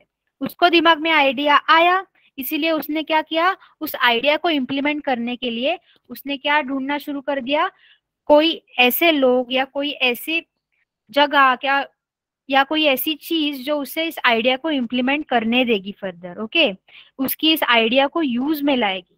तो उस केस में जो टेक्निकल, ठीक है, जो डेवलपर्स होते हैं वो ये काम करते हैं। एक बार आइडिया आया किसी बंदे के दिमाग में, उसके बाद उसको इतना तो पता चल गया, आइडिया आने के बाद उसको उसकी कुछ रिक्वायरमेंट्स होती है उस आइडिया के साथ कि ऐसा नहीं ऐसा होना चाहिए, इसके बाद मुझे ये चाहिए, उसके बाद मुझे वो चाहिए। जैसे मैंने आर्टिस्ट का एग्जाम्पल दिया, ओके, एक स्केच मेकिंग एप्लीकेशन या स्केच मेकिंग सॉफ्टवेयर जैसे मैंने बताया, वो आइडिया किसको आया था, एक आर्टिस्ट को आया था। उसमें कोई भी कोडर इन्वॉल्व नहीं था शुरुआत में, कोई भी टेस्टर नहीं था, कोई भी आईटी फील्ड का बंदा इन्वॉल्व नहीं था। एक आर्टिस्ट को जस्ट जनरल आइडिया आया कि जो हम हाथ से कर रहे हैं, अगर इस टेक्नोलॉजी के एज में अगर वो विजुअली हो, ओके, एक सॉफ्टवेयर के थ्रू हो तो कितना अच्छा होगा। यानी कि किसी को डायरेक्टली किसी के फेस का एक्सेस लेके सिर्फ वर्चुअली अगर हम क्या कर सकते हैं, स्केच क्रिएट कर सकते हैं, तो वो कितनी कूल बात होगी, ओके। तो उस केस में आइडिया किसको आया था, आर्टिस्ट को आया था, ओके। और उसके साथ उसके कोई रिक्वायरमेंट्स होंगे कि उसको, हर आर्टिस्ट का अलग अलग स्केच करने का तरीका होता है, तो जिस भी आर्टिस्ट को आया होगा उसका एक स्केच करने का यूनिक तरीका होगा, उस हिसाब से उसने कहा होगा कि उस हिसाब से उसके नीड्स होंगे, रिक्वायरमेंट्स होंगे, ओके। तो वो जाकर उन डेवलपर्स को, ओके, उन सॉफ्टवेयर का जो भी डेवलपमेंट कर रहे हैं उन लोगों को जाके वो रिक्वायरमेंट्स बताना शुरू कर देगा इस आइडिया के साथ। वो रिक्वायरमेंट्स वो डेवलपर लोग जो भी अल्टीमेटली ये सॉफ्टवेयर बनाने वाले हैं, इस आइडिया को इम्प्लीमेंट करने वाले, एग्जीक्यूट करने वाले हैं, वो उन सबकी रिक्वायरमेंट्स लिख लेते हैं। तो ये सबसे पहला फेज हुआ, ओके। ये आइडिया क्या हुआ, ओरिजिनेटर हुआ यानी बेस हुआ। लेकिन सबसे पहला फेज कौन सा हुआ, रिक्वायरमेंट्स का फेज, ओके। जो भी सामने वाला है, जिसकी भी ये आइडिया है, जिसको भी यूज करना है at the end of the day application या फिर सॉफ्टवेयर, उसकी नीड्स को ही सेटिस्फाई करने के लिए तो हम वो सॉफ्टवेयर बिल्ड करते हैं। इसीलिए उसकी नीड्स को, उसकी रिक्वायरमेंट्स को, उसे क्या चाहिए एग्जैक्टली वो समझना बहुत ज्यादा जरूरी है। और उसी के लिए सबसे पहला स्टेज होता है या सबसे पहला फेज होता है। अब इस बार मैं फेज वर्ड यूज करूंगी, ओके। फेज इस बार सबसे पहला कौन सा होता है सॉफ्टवेयर डेवलपमेंट लाइफ साइकिल में, रिक्वायरमेंट्स का, ओके। तो सबसे पहले रिक्वायरमेंट्स होती है, नीड होती है जो भी हमें बतानी होती है, ओके, डेवलपमेंट टीम को। उसके बाद सेकेंड फेज कौन सा होता है, डिजाइनिंग का। मैंने जैसे कहा अगर आपको वर्चुअली कुछ भी दिखाई नहीं दिया, ओके, तो डेवलपमेंट किस काम की है, बराबर है ना। आप अगर अमेजोन की साइट में कल को गूगल पे सर्च कर रहे हो, जा रहे हो, ओके, विजिट कर रहे हो, तो उस केस में अगर आपको अमेजोन का डिजाइनर पार्ट ही नहीं दिखा, उसके प्रोडक्ट्स ही नहीं दिखे और सिर्फ डेवलपमेंट एक्टिविटी रह गई, और डेवलपमेंट एक्टिविटी भी किस बेसिस पे करेंगे हम लोग, कुछ बेसिस होगा ही नहीं करने के लिए, ओके। जो रिक्वायरमेंट सिर्फ लिखी हुई है उसके हिसाब से कोई भी डेवलपमेंट कर दी तो ऐसा नहीं चलेगा। अगर आपको विजुअली वर्चुअली कुछ देखने के लिए ही ना हो तो आप किस बेसिस पे क्या करेंगे, डेवलपमेंट क्या समझेंगे, या फिर वो customers at the end of the day जो कॉमन लोग हैं जो इस बारे में कुछ नहीं जानते, उनको क्या समझ में आएगा। वो तो क्या देखेंगे कि हमें जो दिखाई दे रहा है, सबसे पहले इंसान क्या देखता है, हमारे सेंसेस के हिसाब से हम लोग सबसे पहले किसी भी चीज को हमारे विजन थ्रू परसीव करते हैं, यानी कि हमारे आंखों से हम सबसे पहले देखते हैं, समझते हैं। तो इस केस में, सॉफ्टवेयर के केस में भी वही सिनेरियो यूज होता है, ओके। जितना, इसीलिए बोलते हैं जितना आप अपने एप्लीकेशन को, अपने सॉफ्टवेयर को यूजर फ्रेंडली रखो, ओके, कन्वीनियंट रखो, प्रोडक्टिव रखो, अट्रैक्टिव रखो, ओके, इंटरएक्टिव रखो, उतना अच्छा। यानी कि वो डिजाइन पर फोकस कर रहे हैं अल्टीमेटली, जो हमें वर्चुअली दिखाई देता है, ओके। इसीलिए आपका सेकेंड फेज जो होता है डिजाइनिंग का, वो बहुत इंपॉर्टेंट होता है, ओके। तो सेकेंड फेज आपका डिजाइनिंग का होगा। उसके बाद थर्ड फेज में बिल्डिंग आता है। फाइनली जब आपने पूरा विजुअली या फिर वर्चुअली आप कह लो, जो भी आपका एप्लीकेशन है डिजाइन वाइज क्रिएट कर दिया, ओके, जो यूजर के, कस्टमर के, हमारे आईज को भी अच्छा लगे, देखते समय ही प्लेजेंट लगे, ऐसा आपने एक बार एप्लीकेशन क्रिएट कर लिया, उसके बाद हम उसकी डेवलपमेंट पर ध्यान देते हैं, ओके। उसके कोड को हम लिखना चालू कर देते हैं, क्योंकि हम जो भी हमने बनाया हुआ है वर्चुअली जो हमें दिख रहा है उसी बेसिस पे हम डेवलपमेंट पे काम करते हैं। ओके तो और फाइनली कोडिंग करने के बाद, डेवलपमेंट करने के बाद उस डिजाइन की, उस सॉफ्टवेयर की, हम फाइनली उसको बिल्ड करना चालू कर देते हैं। This is your third phase, building the application और द सॉफ्टवेयर। ओके उसका एक बिल्ड खड़ा करना शुरू कर देते हैं। धीरे धीरे उस प्रोजेक्ट को हम उसके सारे पार्ट्स को एक साथ ले लेकर कंबाइन कर करके उनको एक साथ उनकी फंक्शनैलिटी चेक करते हैं, उनकी कंपैटिबिलिटी चेक करते हैं और उसके बाद हम उसको बिल्ड करना चालू कर देते हैं, उसको तैयार करना चालू कर देते हैं रिलीज के लिए। Okay so this is your third phase which is build. Then fourth phase is test and fix. फिर एक बार वो पूरी तरीके से खड़ा हो गया आपका सॉफ्टवेयर, ओके एप्लीकेशन बिल्टअप हो गया, तो उसके बाद हम अपनी फोर्थ फेज में आएंगे जो कि है टेस्ट एंड फिक्स। ओके इस केस में हम क्या करेंगे, अपने सॉफ्टवेयर को टेस्ट करेंगे। वो मार्केट में जाने से पहले, रिलीज होने से पहले हम क्या करेंगे, उसे टेस्ट करना चालू कर देंगे कि उसमें जो भी है, जितने भी पार्ट्स है, जितने भी सेक्शंस है, वो इंडिविजुअली भी टेस्ट करेंगे, उनको कंबाइन करके भी, इंटीग्रेट करके भी टेस्ट करेंगे और उनको एज ए सिस्टम, उनको as a software all together भी हम टेस्ट करेंगे। और डिफेक्ट्स फाइंड करके इमीडिएटली वो हम क्या करेंगे, डेवलपर के पास दे देंगे। और डेवलपर उस डिफेक्ट्स को, क्योंकि वो डिफेक्ट्स यहाँ पर टेस्टर आइडेंटिफाई कर देता है ऑलरेडी सॉफ्टवेयर में, तो इस केस में डेवलपर को सिर्फ काम क्या रहता है कि वो आइडेंटिफाइड डिफेक्ट्स होते हैं, क्योंकि एप्लीकेशन तो डेवलपर ही बनाएगा, उसको पता होता है कि ये डिफेक्ट यहाँ आ रहा है, तो हम मुझे कहाँ पर फिक्स करना होगा कि जिससे मेरा डिफेक्ट दूर हो जाए। तो वो सारे डिफेक्ट्स को फिक्स करते हैं, फिर से वो टेस्ट करते हैं और फिर फाइनली हमारा फिफ्थ फेज जो है वो रिलीज का है। हम रिलीज कर देते हैं हमारे कस्टमर्स को at the end of the day. Okay तो ये क्या है, सारे फेजेस है। कौन से? फर्स्ट फेज क्या है, रिक्वायरमेंट्स, सेकेंड फेज है डिजाइन, थर्ड फेज है बिल्ड, फोर्थ फेज है टेस्ट एंड फिक्स और फिफ्थ फेज है रिलीज। ओके तो ये 5 फेजेस से आपका सॉफ्टवेयर डेवलपमेंट लाइफ साइकिल बना हुआ है और इसी को हम क्या कहते हैं, सिक्वेंशियल डेवलपमेंट। क्योंकि आप अगर देखो तो ये एक डाउनवर्ड सीक्वेंस है, ओके एक डाउनवर्ड डायरेक्शन है, पर ये एक सीक्वेंस है, ओके जिसमें रिक्वायरमेंट्स पहला है, उसके बाद डिजाइन है, बिल्ड है, टेस्ट एंड फिक्स है और रिलीज है। तो ये सिक्वेंशियल फॉर्मेट में डेवलपमेंट हुई है। कौन से फॉर्मेट में हुई है, सिक्वेंशियल फॉर्मेट में, one after the another. Okay यहाँ पर कोई भी मिक्सअप आपको दिखाई नहीं देगा, रिक्वायरमेंट्स के बाद डिजाइन आया है, फिर से रिक्वायरमेंट्स आया, ऐसा कोई भी मिक्सअप आपको दिखाई नहीं देगा। यहाँ पर एक पर्टिकुलर सीक्वेंस डिसाइडेड है, एक ऑर्डर डिसाइडेड है, उसी में आपकी डेवलपमेंट, उसी डायरेक्शन में, उसी सीक्वेंस में, उसी ऑर्डर में आपकी डेवलपमेंट होगी। ओके तो एक बार मुझे अनम्यूट करके बता दो कि क्या ये डेवलपमेंट लाइफ साइकिल सॉफ्टवेयर की सबको क्लियर है? Yes ma'am. Yes clear ma'am. Okay इसमें कोई भी डाउट्स नहीं रहना चाहिए। ओके ये बहुत इंपॉर्टेंट है, इसमें कोई भी डाउट्स नहीं रहना चाहिए। अगर है तो पूछ लो, किसी को कोई डाउट है? नो। ओके तो मैं नेक्स्ट पॉइंट की तरफ जाती हूँ। हमारा नेक्स्ट पॉइंट क्या है कि why do we call it sequential development. हम उसको सिक्वेंशियल डेवलपमेंट क्यों कहते हैं?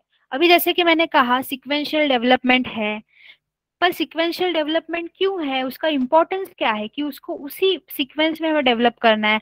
क्या हम एक पहले कर दे, रिक्वायरमेंट को स्टार्ट एंड में कर दे और रिलीज को स्टार्ट में कर दे, ऐसा कुछ है? अगर कर सकते हैं तो इसमें कोई सेंस होता है, इसमें कोई सेंस बन सकता है क्या, या फिर हमें सीक्वेंस ही लगेगा? तो उस क्वेश्चन का आंसर अभी यहाँ पर है।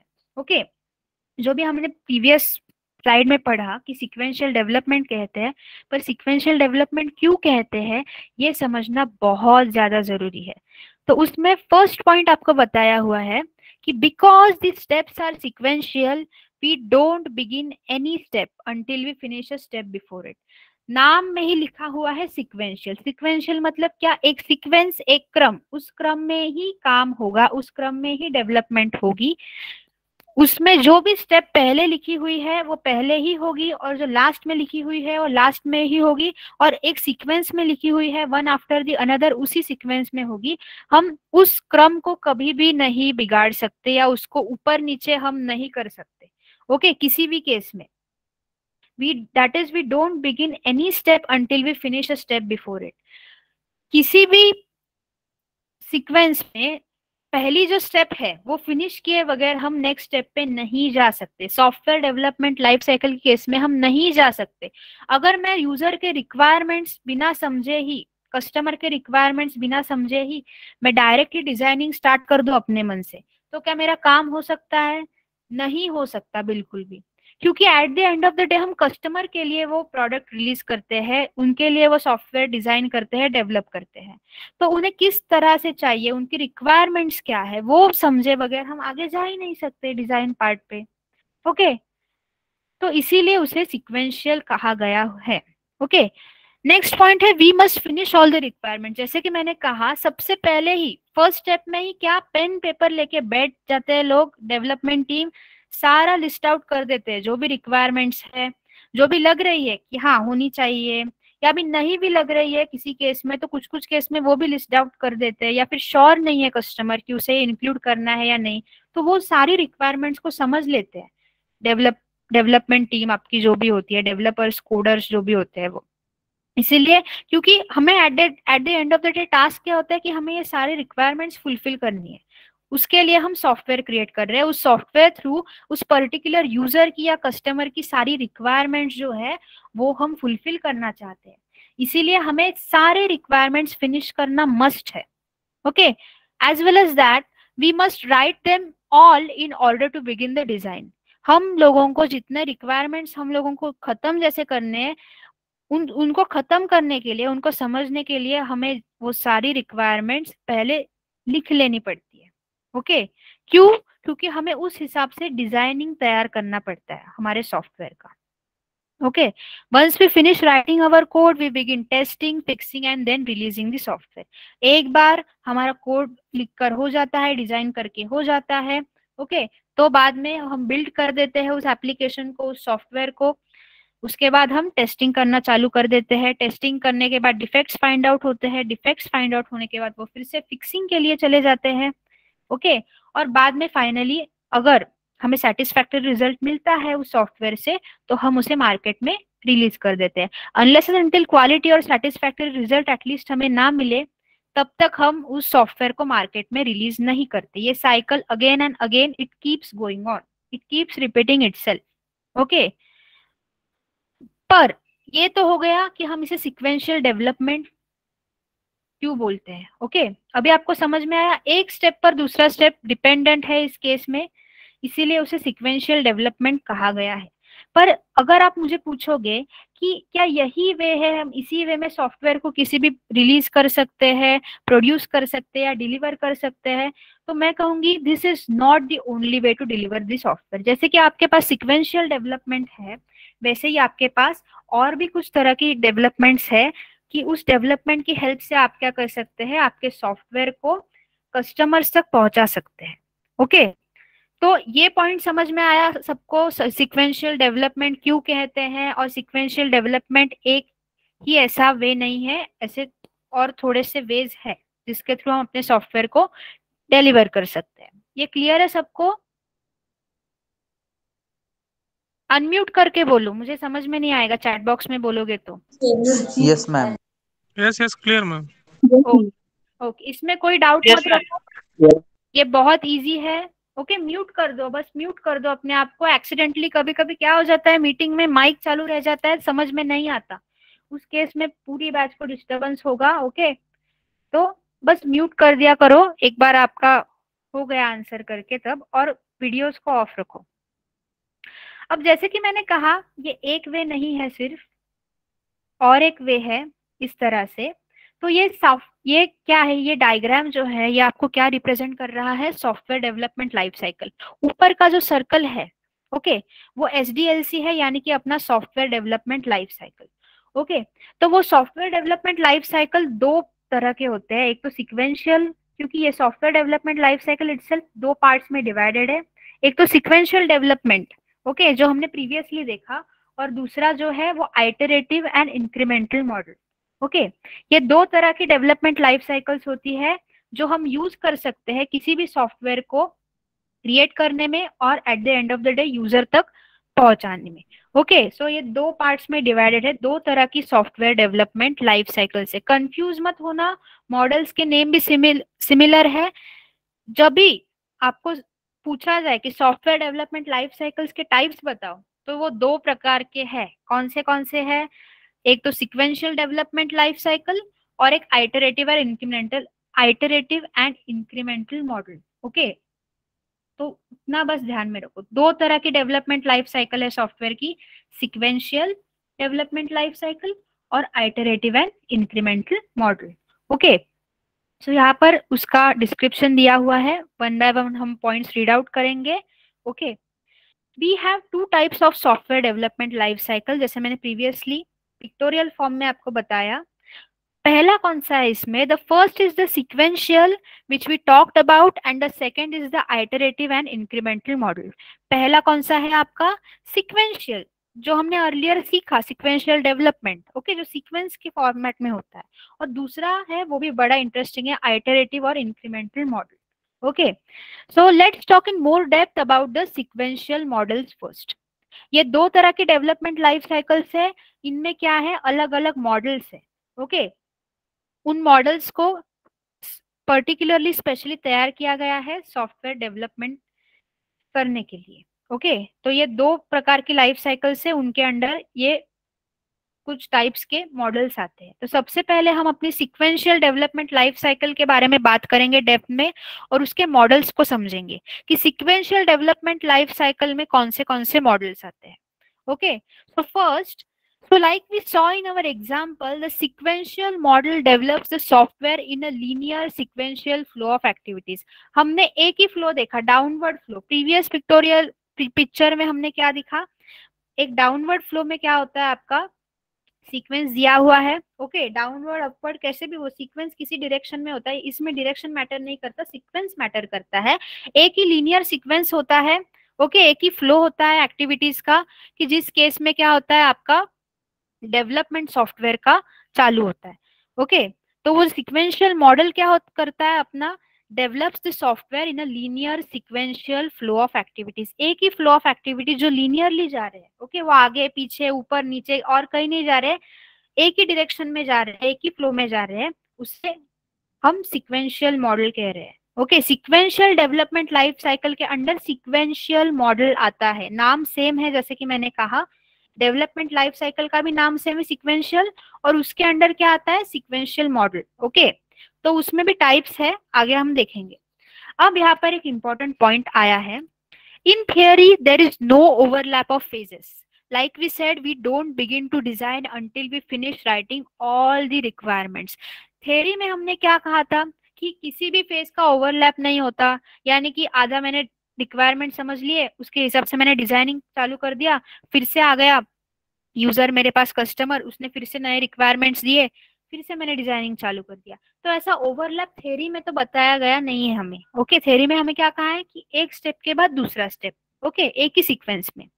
सो इसीलिए कह रहे हैं in theory there is no overlap of phases, like we said, we don't begin to design until we finish writing all the requirements. हम डिजाइनिंग शुरू नहीं करते तब तक जब तक हम सारे के सारे रिक्वायरमेंट्स को राइट डाउन करके फिनिश नहीं करते। But in practice there may be some overlapping between this steps. But practice में जब हम प्रैक्टिकली ये करते हैं तब ओवरलैप हो सकता है फेजेस में। ओके, इन स्टेप्स में जैसे मैंने कहा कि रिक्वायरमेंट्स होती है। ओके, वो रिक्वायरमेंट्स यूजर की तरफ से आती है, कस्टमर की तरफ से आती है। आज अगर यूजर को लगा हम मुझे एक चीज करनी है, कल उसके दिमाग में और कुछ आया, उसने और 10 जगह और कुछ देख लिया, तो अब वो करने के पीछे लग गया, तो उसकी रिक्वायरमेंट वो बन जाएगी। तो वो नेक्स्ट डे भी हमें आकर बता सकता है कि मेरी ये रिक्वायरमेंट है, मुझे इस हिसाब से क्या है वो फुलफिल करके चाहिए। तो पहले ही हमने उसकी प्रीवियस रिक्वायरमेंट पे डिजाइनिंग करना चालू कर दिया है, फिर से उसने कोई नई रिक्वायरमेंट लाई, उसने कहा वो भी ये भी ऐड कर दो हमारे सॉफ्टवेयर में, और कुछ ऐड कर दो, और फीचर्स ऐड कर दो, तो वो भी हम करेंगे। ओके, पर जब तक यूजर की रिक्वायरमेंट से वो एंड तक आती ही रहेंगी, उसे लगा और कुछ अपडेशंस कर देने, वो एंड तक बताता रहेगा। उस हिसाब से हम क्या करेंगे, रिक्वायरमेंट्स को, जितने रिक्वायरमेंट्स हमारी शुरुआत में प्रेजेंट है उस पर हम डिजाइनिंग और डेवलपमेंट चालू कर देंगे। ओके, और फिर जैसे जैसे नई आती जाएंगी उस हिसाब से हम उन नई रिक्वायरमेंट्स के लिए फिर से डिजाइनिंग चालू कर देंगे, डेवलपमेंट चालू कर देंगे। इसीलिए ये ओवरलैप जो है फेजेस में, ओके, जो फेजेस में पहली फेज हो रही है फिर दूसरी फेज एग्जीक्यूट हो रही है या फिर हम कर रहे हैं, फिर से पहली फेज में कुछ चीजें आ रही हैं उसको हम ऐड कर रहे हैं दूसरी फेज में, तो ये ओवरलैप हो सकता है प्रैक्टिकल में, क्योंकि यूजर है कुछ नहीं कर सकते। At the end of the day हम उन्हीं के लिए, कस्टमर के लिए अपना प्रोडक्ट बना रहे हैं, अपना सॉफ्टवेयर बना रहे हैं, तो उनकी रिक्वायरमेंट्स को फुलफिल करना हमारी ड्यूटी होती है, ये हमेशा याद रखना। Okay, we might be testing a part of the system while we are designing another part, and at the same time the customer has a new requirement and he tells us about it, so we design it and so on। इस point में वही बताया गया है कि अगर हम testing का भी पार्ट रहे, किसी भी सिस्टम का, किसी भी सॉफ्टवेयर का एक पार्ट हम डिजाइन कर रहे हो अगर, ओके, और उसी वे में साइमल्टेनियसली हम उसे टेस्ट भी कर रहे हैं एट द सेम टाइम, उस सिस्टम का या उस सॉफ्टवेयर का एक आधा पार्ट हम क्या कर रहे हैं, टेस्ट कर रहे हैं, और एट द सेम टाइम दूसरा पार्ट हम डिजाइन कर रहे हैं, क्योंकि यूजर की रिक्वायरमेंट्स आती रहती है। जब तक हम टेस्टिंग के फेज तक पहुंचे हुए होते हैं उस केस में भी यूजर की रिक्वायरमेंट्स आती रहेंगी, वो कुछ ना कुछ अपडेट करने के लिए बोलेगा, कुछ ना कुछ एड ऑन करने के लिए बोलेगा।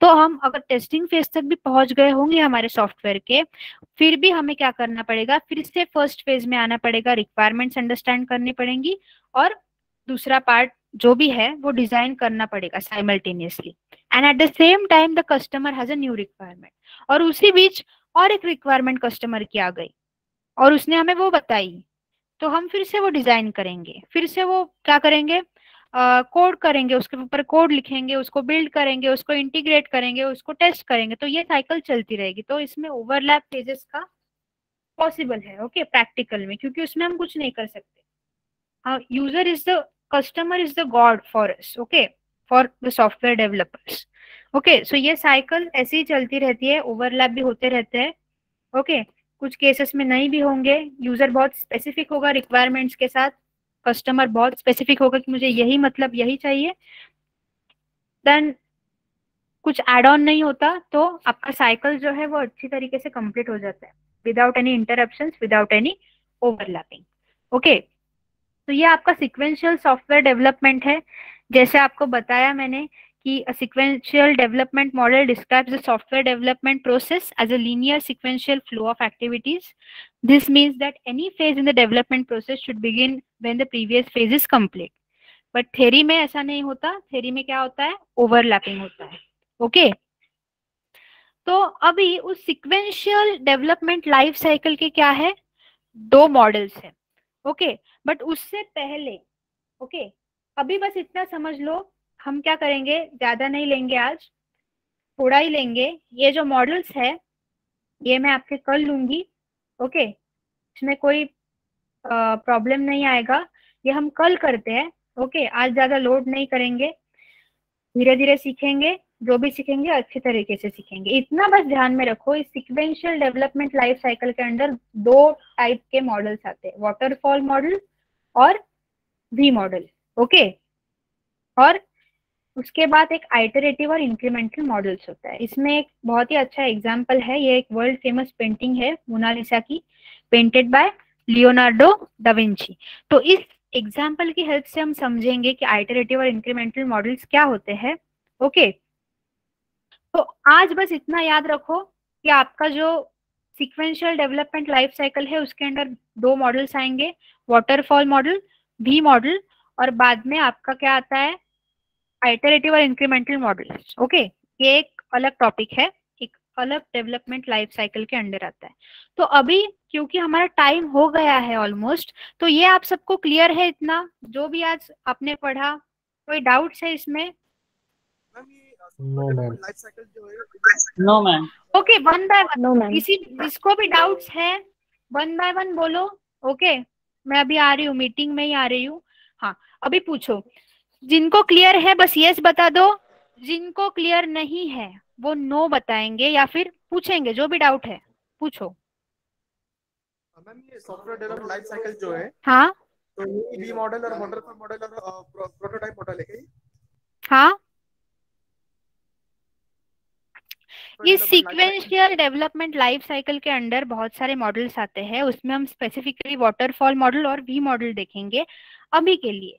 बाद में अगर कोई मॉडल है हमें इनकॉर्पोरेट करना है इस मॉड्यूल में तो मैं कर दूंगी और मैं आपको बताऊंगी, पर मैं अभी जितना बता रही हूँ उतना आप पहले सीखो। ओके, आराम से सीखो, कोई भी स्ट्रेस लिए बगैर सीखो, किसी टॉपिक की चिंता मत करो, आपका सब यहाँ पर कवर हो जाएगा। ओके, इसकी गारंटी मैं ले रही हूँ। ओके, नोट्स की सॉफ्ट कॉपी मिल जाएगी, शंकर आपको, अवध आपको मिल जाएगी, नोट्स की सॉफ्ट कॉपी सबको मिलेगी।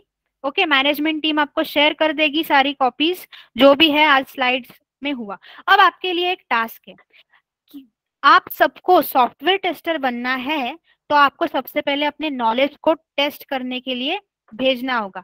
आज आपने क्या किया, आज आपने सॉफ्टवेयर डेवलपमेंट लाइफ साइकिल के बारे में सीखा। ओके, तो उस केस में एक आपके लिए क्विक क्विज है जिसकी लिंक मैं चैट बॉक्स में शेयर कर दूंगी। ओके, और उसमें अगर मल्टीपल आंसर्स होंगे, एक क्वेश्चन के आंसर्स एक से ज्यादा आपको लगते हैं तो वो आप सिलेक्ट कर सकते हैं। ओके, उधर वैसा ऑप्शन है, गूगल फॉर्म्स थ्रू है, 3 ही क्वेश्चन है, मैंने जो भी याद रखने के लिए कहा है वही क्वेश्चंस है। ओके, अपने नॉलेज को टेस्ट करो सॉफ्टवेयर टेस्ट करने से पहले। ओके, तो अभी मैं क्या करती हूँ, क्विकली वो लिंक शेयर करती हूँ। वो लिंक शेयर करने के बाद आप क्या करोगे, वो टेस्ट दोगे, अपना नाम और ईमेल आईडी दोगे, वो टेस्ट दोगे, सबमिट करोगे, और सबमिट करने के बाद आप लेफ्ट हो जाओ मीटिंग से। ओके ओके, तो मैं करूँ शेयर वो link? Yes ma'am. Okay okay okay.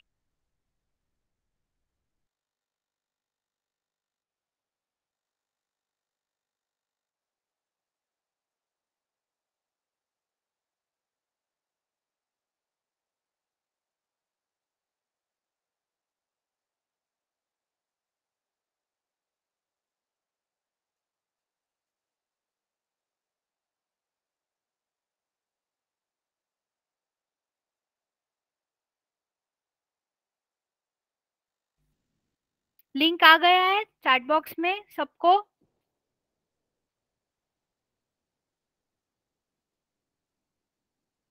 Yes ma'am. Okay, बस ओपन करो। ओके, नो भरत, क्या हो गया भरत, लिंक ओपन नहीं हो रहा है?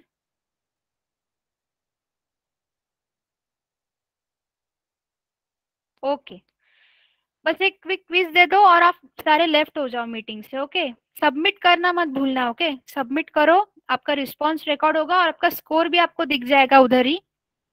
ओके, मैंने जो याद रखने के लिए कहा है वही सब कुछ है।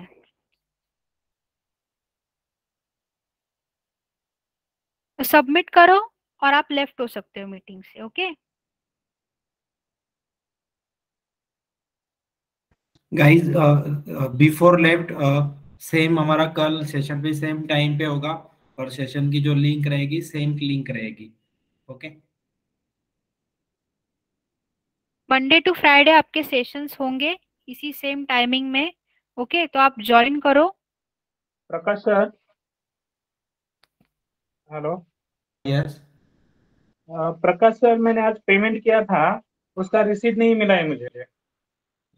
ठीक है, सोनाली को बोलता हूँ मैं, वो रिसिप्ट आपको सेंड कर देगी। आई थिंक आपको ग्रुप में ऐड किया होगा, जिनका जिनका एडमिशन कंफर्म हो रहा है उनको ग्रुप में ऐड किया जा रहा है। ओके, और जो एडमिशन कर रहे हैं उनका मेल आईडी भी सेंड करना है आपको आपका।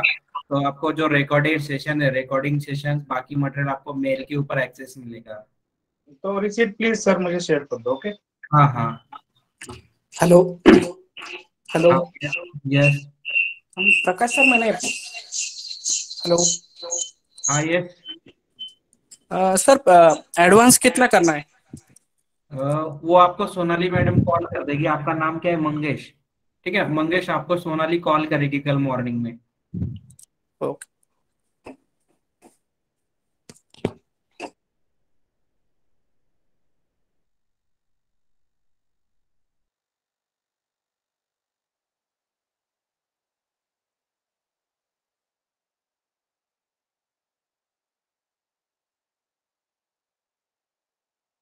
Hello sir.